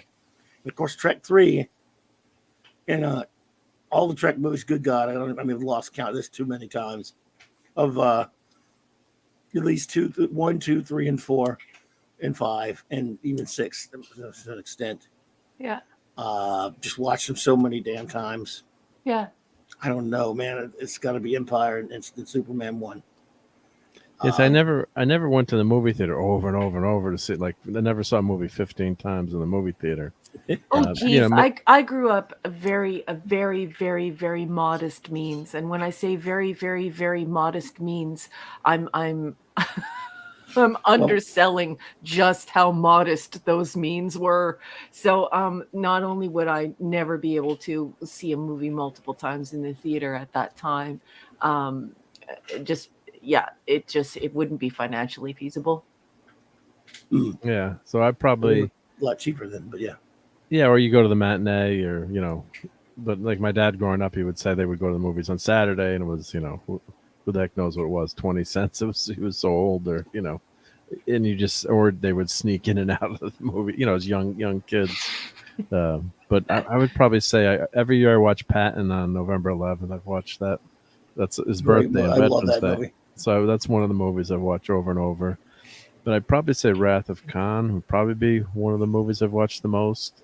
Princess Bride, Spinal Tap, Ghostbusters. Just because hanging out with friends too. Blues Brothers, Caddyshack. Heavy Metal, which I just got the 4K. Oh, you got the 4K of that, right? Wow. Yeah, I got to do a review of that. And we just like on the weekend, you're like, hey, Larry, throw in the Heavy Metal tape, and just be hanging out because I got I like that movie. Yeah, and he'd recorded it off of HBO, so that was the only place you could watch it. So Larry, we're like all of our friends, Larry's the only one that had it. So I don't know if she would actually. I was trying to think. You think Raquel would like Heavy Metal? You don't know. You don't watch. Yeah, I remember when Heavy Metal came out, and I think she would. I wasn't interested in it. It looked violent, and it looked It's cheap really to me. sick. And I just thought that it was trying to shock people. So I wasn't interested in it, and I never watched it. Oh, and Pleasant Valley Well, it's got rights and I think you would. Yes and no. I think you would maybe like it because of the anthology, the way the anthology works, and then they've got a great Maybe. I don't really like violence. Pleasant gore, Valley though. Picker Yeah. says, That's how true. about You're right about that. Casablanca, a classic film? Pleasant Valley Picker, you have me at a disadvantage. In fact, everyone here has me at a Why disadvantage that? because I'm not a geek. I do not continually watch films and television shows and memorize them and fall in love with them and fall under their spell, and learn about the cinematography and the circumstances and the production notes and all that stuff. And I don't collect things. I'm not a geek. I don't know any of this stuff. I learn all of this stuff from Mark and Clobby. I'm a nerd, so I'm an academic, and where nerds and geeks meet is Star Trek, and so that's why I have so many geeks in my life. But I really am obsessed with academia. If you want to have a big long conversation with me, we could talk about style guides. I absolutely love talking about style guides. And whether or not it's better for MLA to be so minimalistic, and shouldn't that be adopted even in the sciences? APA, it has its uses, but it can also be visually distracting, and you have to use "and" written full out within the body of the manuscript, but within the in-text you have to use the ampersand and things like this. These are the types of conversations that interest me, and it would put most people to sleep, and they would think that I was a wackadoodle. So I'm a nerd, and I really, really love nerdy things. And so when I come here very humbly to learn from these geeks who have for decades established an encyclopedia-like knowledge of our pop culture. I'm just a simple academic, and I have the things that I really love in academia, and I love it. Yeah, so Yeah, some I people was don't definitely watch movie overs and all. no, Maureen, avoid it. I was my wife, kidding. won't Miguel watch should not movies watch over heavy and over. metal. Yeah, No, probably. I don't It's, like the kind of stuff. It's just it's. it's I not didn't my even thing. think watching it again. I didn't think it was as bad as I remember. Maybe I'm just seeing No, it like trust me. 150 times, so maybe it's just I was yeah. If you teasing don't, it, and just should not yeah. watch it. She should not watch it. Well, but yeah, like elements of it you would like though, and actually, I love the they Stern, can. Captain Stern. Yeah, they continued the. Yeah, that might be the one you would like, but So they funny. continued the series on Netflix. Love, Death and Robots, or Love, God and Robots, or it's Miller and crew. They kind of the spirit of that with the anthology, and I think I've mentioned that before. I don't know Hmm. if you ever watched that. It's an anthology sci-fi series with about tech and robots and things like that. So I it's think I might have. animated. Yeah, Yeah, I think I might have. I'm not sure. yeah. And the other movie I just love, it's one of my all-time favorites, probably be my top five, is The Sure Thing with John Oh, Cusack and Daphne Zuniga. And oh, I just love that movie. I got to clip that movie and do a review of that. But yeah. it's just a wonderful, small little, romantic comedy movie you'd never get today. And it's just, of course, it wouldn't work with cell phones and credit cards the way they have them. But if everyone hasn't seen The Sure Thing, do yourself a favor and go and watch that movie. It's classic Hollywood. Back 80s. I think it was 86 or something like that. 80s movie with teenagers, and it's really got a great message in it, and a lot of fun. And it's Cool. I quote it all the time. It's just such You a should fun do a movie. review on it. Yeah, I got to do a review Pleasant on Valley that. Yeah. Picker, he says Casablanca isn't geeky as No, it's it's set not. during World War II. Yes, certainly. I don't think that you know what I mean. And Pleasant Valley Picker, he says it's a classic film, a great Bogart film, basically a love story with a background of intrigue with a great ending. Pleasant Valley Picker, I can tell you as a social scientist that Casablanca is a geeky film. It's a geeky film insofar as classic film is a genre of geekdom. So you can meet a whole bunch of geeks that know a tremendous amount about movies like Gone with the Wind, Streetcar Named Desire, Casablanca.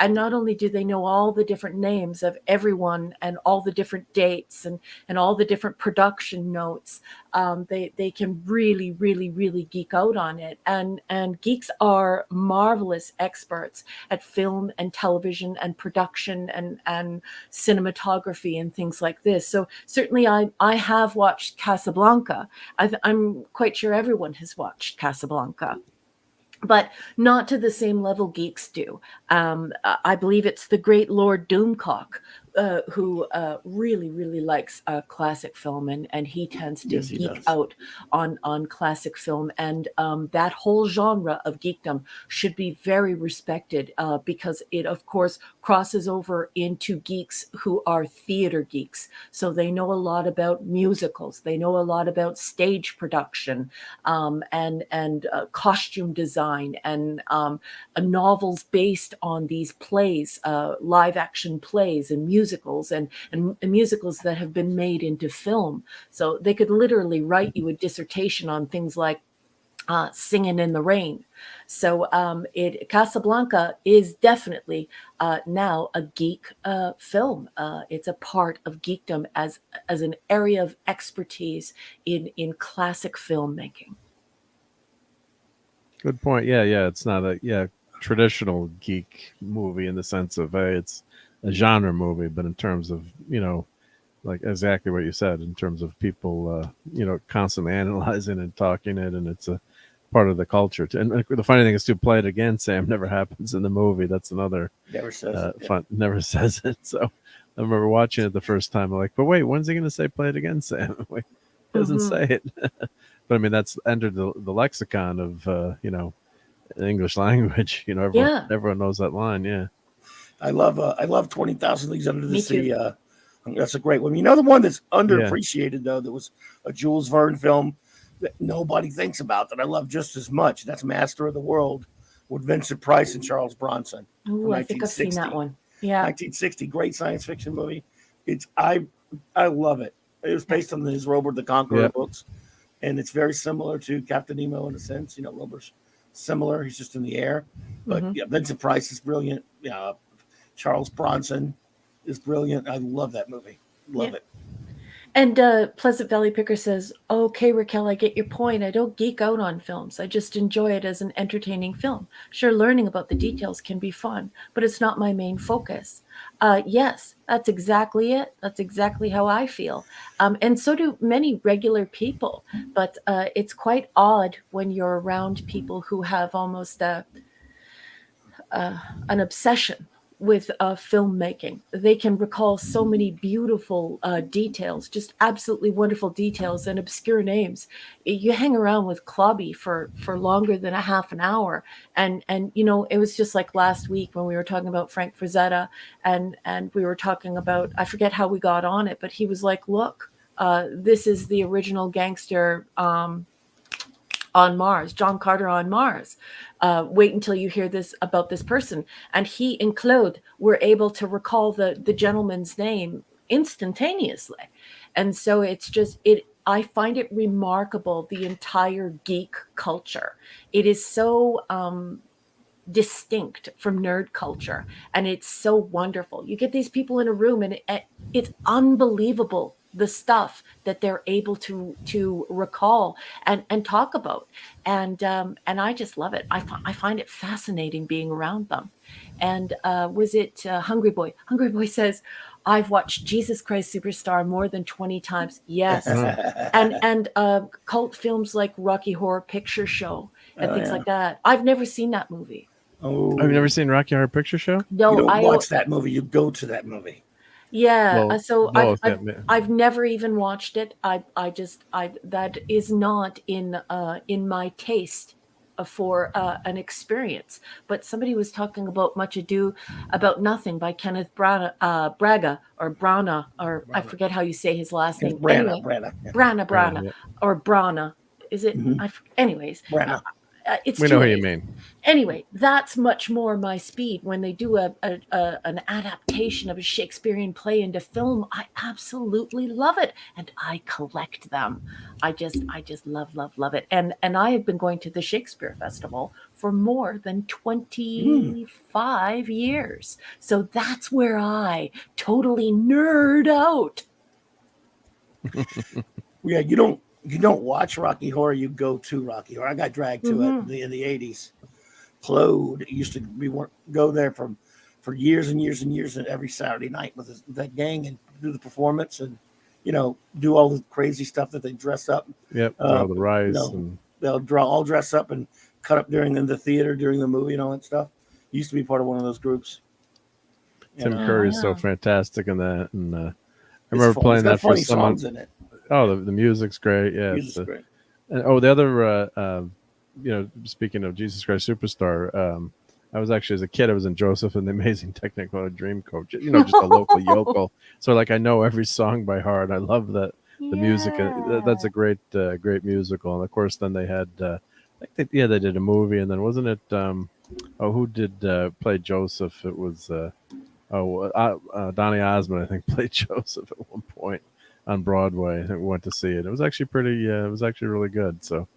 But that's especially when they had the Elvis number.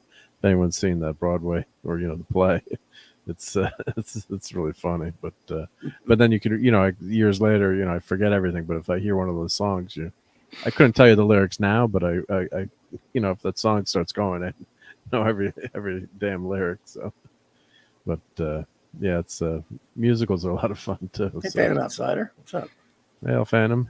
I don't know if we saw him. Hey, Phantom, nice to see you. See you, dude. Yeah. Wow. Yeah, the memorization thing has always been something that I didn't do because as a nerd, of course, I've had to jam pack a lot of information into my head and then, use it for testing or use it for seminars and things like that. So I always had my head in a book. I love books. I love academia. I'm obsessed with it. And so I just haven't had the room or the time or the inclination, which is why I think I have such a great relationship with Clobby and all the wonderful people who I've met through him, like Mark D with a C. I'll tell you how nerdy I am so that you can sort of understand how weird it is. I used David Gilmour to memorize Sonnet 18. David Gilmour from Pink Floyd? Yeah. I had to use David Gilmour so that I could memorize Sonnet 18. Well, I'm horrible at memorizing stuff, so that's but yeah, it's because there's so many sonnets, there's so many plays, there's so much stuff inside of your head. My husband said that it actually frightened him when I was in university because I could directly memorize between 60 and 80 pages of notes, like That's single scary. spaced, and just go in and do the examination with 60 to 80 or more pages and jammed in my head. And Are you a walking stack of books? Yes, that's actually who I actually am. And that's just been my life. And I just really, really love that life. It means so much to me. So when people are like, hey, do you know this little bit of trivia? I might struggle to remember that little bit of trivia, but it's also because I read over 1 million words of research prose in graduate school alone. That's just graduate school. Oliver, I'm totally with you. I love 50 billion times love the Magnificent Seven and that great score by Elmer Bernstein. It's one of my all-time favorite films. And there's one I've seen a ton of times, 1960s. Again, I really respect and love Seven Samurai. And it's funny how, yes, it's a remake of that, but it's a westernized version of it. And they paid they even credited in the credits that it's a westernized version of that story. What a great cast. That movie's one. If you haven't seen the Magnificent Seven, the real one, not the crappy remake, and not even those sequels. Great film. Yul Brynner, Charles Bronson, Steve McQueen, James Coburn, It's all Robert time Vaughn, amazing cast. Eli Yeah. Wallach. Fantastic movie. I love it. Well, that's the time when a remake actually worked. It's kind of what I would say. You know, it's not directly a remake, but wasn't a it's direct like, remake, and they paid yeah, they paid for yeah, the they script paid. to Yeah, do a Western version of it. I Guys, remember the first may time I watching the please seventh. interrupt? Please Sure, yep. excuse me. I beg your pardon, but one of our friends is leaving. Pleasant Valley Picker actually isn't feeling well, and he thinks he might have a touch Oh. of food poisoning. He says Me he's too. got to Go turn rest. in. So please, everyone, send your best to Pleasant All Valley right, Picker. Pleasant. Have a good one, buddy. BC! Feel better. Thank you for being with us tonight. Yep. Good night, buddy. friend. Yeah, I remember watching Seven Samurai the first time. My friend's like, "This is the movie that Magnificent Seven is based on." I'm like, "BS! What are you talking about, Willis?" I'm like, "No, you got to watch it." You know, because before the interwebs and you just watch movies on TV. You know, if a movie came on TV, basically, that's how you would catch it, right? You'd check the TV guide, and you'd look, and they'd have like movie listings, and that was back in the newspaper. You'd actually get the TV guide to see. If a movie you really liked was on, you'd try to you'd circle it in and try to remember to, actually watch it if you wanted to. So. Apollome's minion is leaving, and so is the ship's dog. You're taking the pupperoni with you. Okay, so we're sending puppy smooches for Simi. Good night, Apollome's minion. Thank you for joining us. Well, number one, your better half is a big Western fan, and you must have seen the Magnificent Seven from 1960. Yes, I have. I think maybe once or twice. Yep. Love that one. That's quotable. That's as quotable or almost as quotable as Tombstone. Yeah, this is the point in the broadcast where I need to step away from the microphone and put my husband in my place. But as you know, he's at a pool tournament. He's out. But one night to get him on here on the clubhouse, and we'll talk some westerns with him. Oh, it's hysterical though, because off air, you guys. One time I made the mistake of repeating one of Clubby's quotes, and my husband was standing in the hallway and started talking back to him in quotes. And I forget which movie it was. It was a Western. Tombstone. And at the end, they were both going, "Well, bye." Well, bye. He just kept on doing it. I was like, quotable. "You guys are such geeks." Oh man, that is a man's movie. A man's movie. Is, yeah. Apollo, I liked The Abyss. I thought The Abyss had a kind of messed up ending, but I thought that was a really good movie. It's a good science fiction film. Yeah. The ending needed some. Well, he has a couple different versions. They kind of really messed up Cameron on that ending, but it's a good. I've seen that one 2 or 3 times. I think that's a movie worth repeating. It's a good movie. Yeah. And I'm a nerd. What about any Waterworld fans out there? And there are some people that are huge fans of that movie. Shin kicks. I'm sending shin kicks. I'm just asking. There might be some fans out there. There might be Aquaman fans. Yep. But I had some friends who just love Waterworld and just thought everyone was a jerk who didn't like Waterworld because we mentioned The Abyss. Really? Yeah, they just love the movie. I didn't watch it because it's Kevin Krochner. So yeah. He's great in Jellystone. Oh, I like him in some stuff, but yeah, he's good in that. Yep. So you're a big fan of Once Upon a Time in the West. Cool. A Hungry Boy. Yeah, there you go. And Phantom said Tora, Longest Day, Dirty Dozen, Cool Hand Luke. Yep. I love Yellowstone. If you love true westerns, and I do love my true westerns, it's very difficult for me to like a western because it's not my genre. But when I do like a western, I'm all in. And Yellowstone, I'm watching Yellowstone. Well, I finished watching it. I'm waiting for the next episodes to come out, but I highly, highly recommend Yellowstone. It is such a soul cleansing event to not have that hyper didacticism, that beat you over the head didacticism that the corporations have become addicted to. That's what was interesting about it. Oh, there were no overt messages. There were no messages. They treated you like an adult. You were not treated as a child who required a morality lesson in every detail of your life. It's just a beautiful show. I just love it. I love everything about it. And Westerns aren't even my thing. But it was just so wonderful to sit in front of the television and watch a program that took for granted that you were an adult and took for granted that you were an intelligent adult and didn't use its time to completely admonish you with modern partisanship.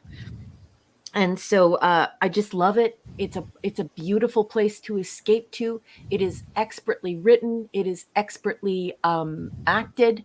I love it, love it, love it. I cannot wait for it to return. I love it, love it, love it. Watch Yellowstone. Support Yellowstone. We need to start supporting the good stuff because there's such crap that Yeah.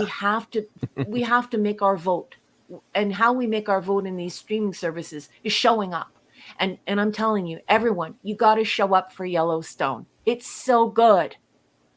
The only scene I would think that I thought was a little heavy-handed was the college scene with that student, but I thought that was a little heavy-handed in my opinion. I was trying to yell at the screen, but that was the only scene. That was the only scene I thought was a little over the top. You know, that messaging was, but yes. But other than that I can't name anything else in the series that was.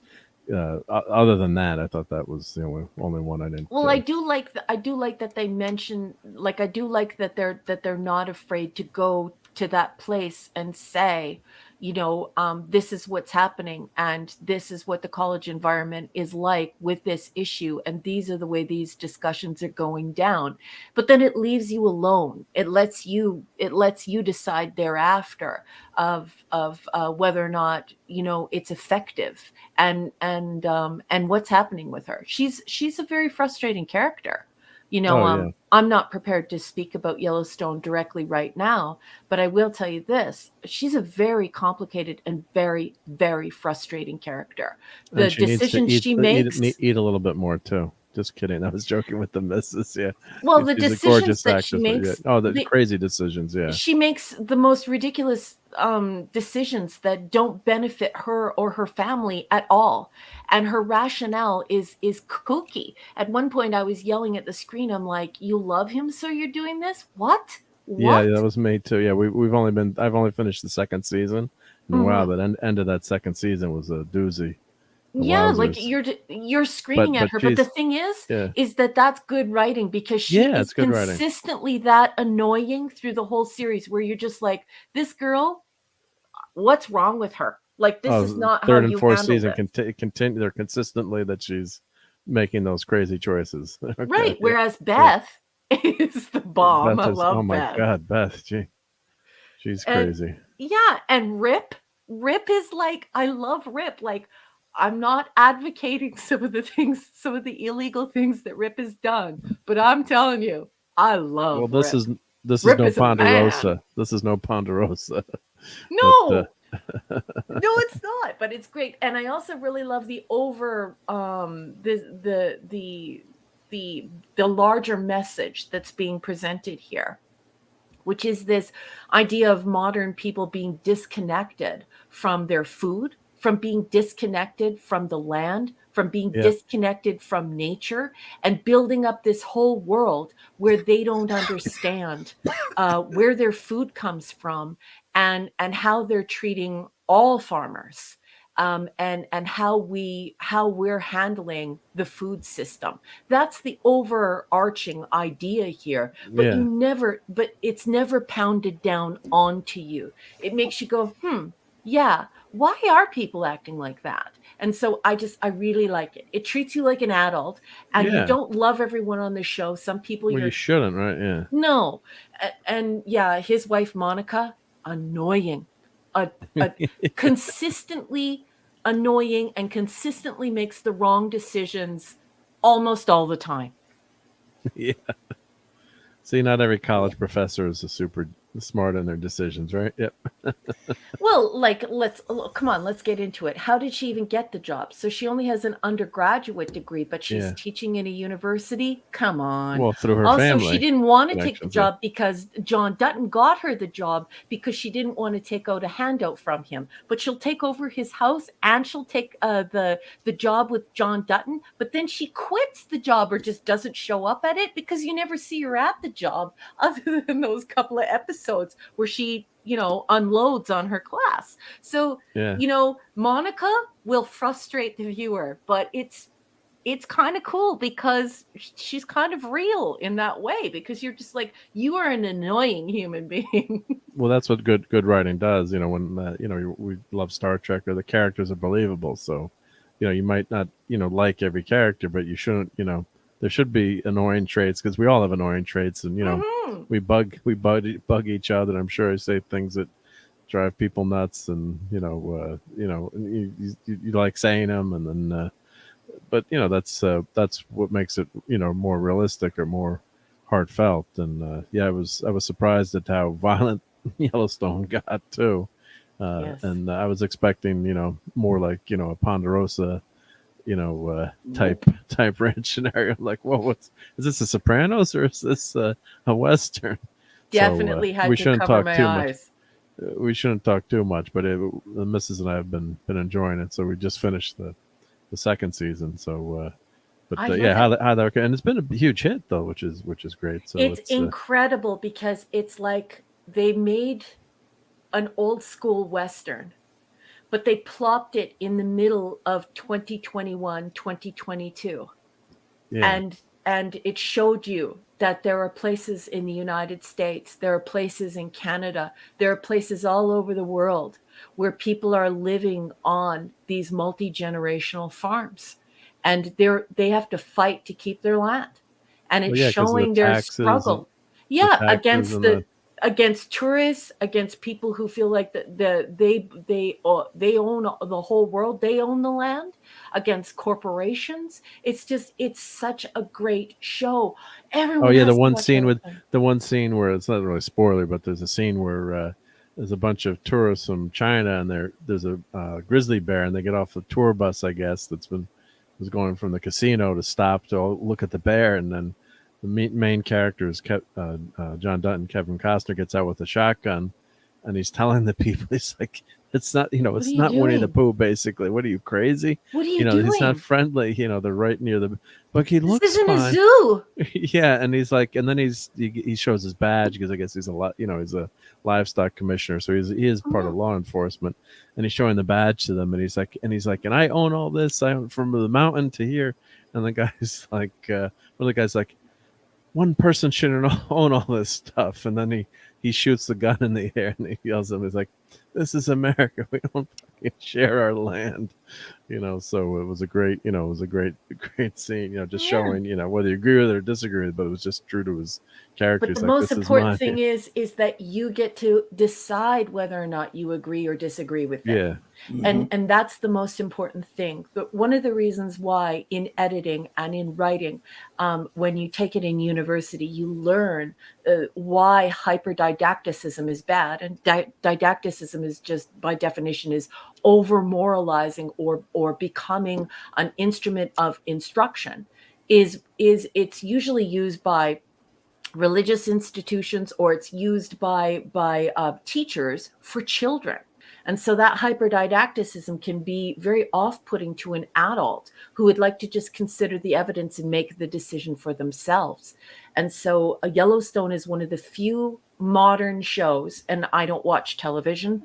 I hate television, but it's one of the few modern shows where my husband said, look, you got to watch this with me. It's really good.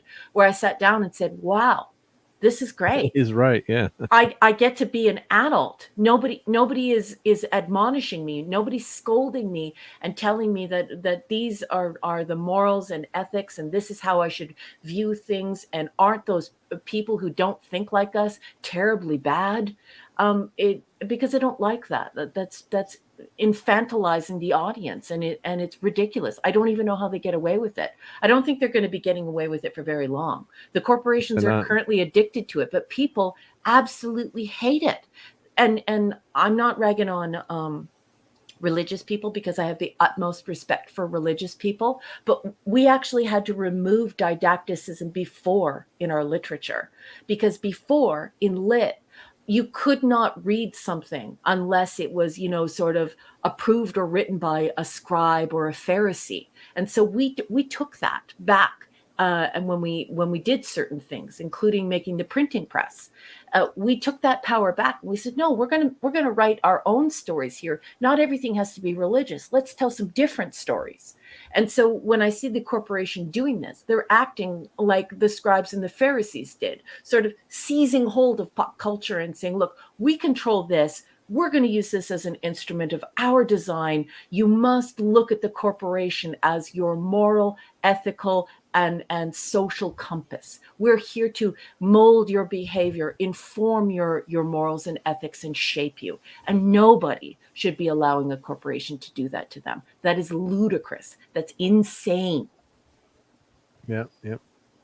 No, it's the way. Yeah, and then you were talking also about people being disconnected from their food or where it comes from. So I do a pig roast every year, a couple of them during the summer, and some one people like, oh, I can't eat that. I saw the whole pig. That's just so horrible. Do you have anything else I can eat? And I'm like, well, we have hot dogs, but that's really the worst part of the ground up pig. If you want, I mean, don't you want to take the pieces that you know? Would you like some lips and buttholes in some fake plastic casing? Do you know what's in the hot dog? I mean, they're not putting in the best parts, in the hot dog, So it's but it's funny. People are just so disconnected. They have no idea how much work it is, and what goes through to especially meat. I mean, get that to your table takes a lot of people, and it's not easy. So it doesn't grow in the grocery store. So we don't have replicators yet. So but I love that quote when the friend, I can't eat it. I just saw what it looks like. So anyway, all right, we Max, got to get Clobby right behind watching you. Yellowstone. I'll think about it. Yep. I think we should. We'll watch it. I don't have it, but I think a bunch of people are going to bed, and I think we should get the captain some rest too. Yes. Max, thanks for being here tonight. Thanks for everyone for being here tonight. Really appreciate it. Sorry my voice is gone. I'm starting to feel really weird. I'm run down here, so apologize for that, everybody. Why don't you go rest and drink some fluids, chicken soup, drink a lot of water. I don't have any of that stuff. You got water? I probably have some of that room somewhere. Well, let's see. Orange Show juice. notes, everyone, of course. Let's see. Well, Mark, what you got going on? Tell everyone what you got going on. Well, I just had a new video the other day on the Thunderbirds, so check that out. I'll try to grab that link Please do. to that video, and appreciate everyone watches it. If you like it, give it a thumbs up. Please. And I had some fun editing that one, and then I'm working on my Pigs in Space video review of that Palisades toy set, and of course we'll be doing the Sunday night geekery as usual, and then eventually we'll do that TMP we'll get there. watch party. We'll get there someday. So, and I'm looking forward to Saturday Night Star Trek. That's gonna be fun. But I gotta watch my episode. So I threw out my back this week, so I haven't been able to ride my exercise bike. So that's how I've been keeping track of my, staying on top of my Star Trek. Good. So I got to catch up. Monkey G, but say there, bud. Good to see you. Good to see you, man. Thank you all for being here. Yes, I will try to get rest and some sleep. Yes, this week has gotten it was really rough, long week. Way better than last week. Just busy and rough, I guess. And I probably picked up something. I don't know. Just starting to hit me tonight. I mean, it's weird. It's just starting to hit me while we're doing the show. I mean, actually, a little bit throughout the course of the day. I don't know what it is exactly, but I didn't expect this with the voice. I was feeling, having other issues. A little down. The voice thing, I do nothing until we do it in the middle of the show tonight. Yeah. You were okay in the beginning, right? Yeah. Yeah. Even when I went on with Cardinal earlier today for 700, I was fine. So I don't understand how that's happening. Boss, yep. Please leave your walkie-talkie on so that I can talk to you tonight and save your voice. I'm just going to say a few things for you. Everyone, thank you so much for being No, here, I for got a few notes supporting to this show, and for supporting this channel. And I want to thank all of the wrenches for being here. And I want to thank and for helping to keep this space safe for us. And Clubby, thank you so much for creating this Thank you. space. We all love you very much. Please get some rest and I'll be check in fine. with all of us. Don't worry about that. Thank you so much. Thank you both for being here with me tonight. And a quick show note. Please join us for Saturday night Star Trek. I'll be back. Don't worry, I'll be back on my game by then, I'm sure. And we've got 4 more episodes to review for you, of course. Same Trek time, same Trek channel. And then Monday night Mark C Comics Talk. We'll have an animation review special with the great Stone Loki joining me. Nice. We will review Justice League The New Frontier, a great animated film. So there's that. And and I'll have my spinner rack video up. My spinner rack videos go up tomorrow, the next day. They were late because of all this, so much stuff going on. So let's see here. But thank you. Let's see who all was here tonight. All of you. I can't remember everybody, of course. I just want to thank you all for being here. Kal-El, Hungry Boy, Phantom Outsider, Pop Culture Republic, Oliver Belamonte, Dave. Who else was here? Monkey Jeebus, Max Redstone, buddy. Appreciate you. Apollomy was here. Let's see. We probably forgot a few people, but Don't worry, boss. No, that's okay. Everyone understands. Save your voice, please. Yeah, we'll just get out of here and yeah, wish let's everyone just the best. get out of here. Thank you all for being here tonight. J-Man, hope J-Man gets better. He's in way worse problems than I have. Good night, everybody. And Take clobber care. on. And but let's see. But first, these important messages.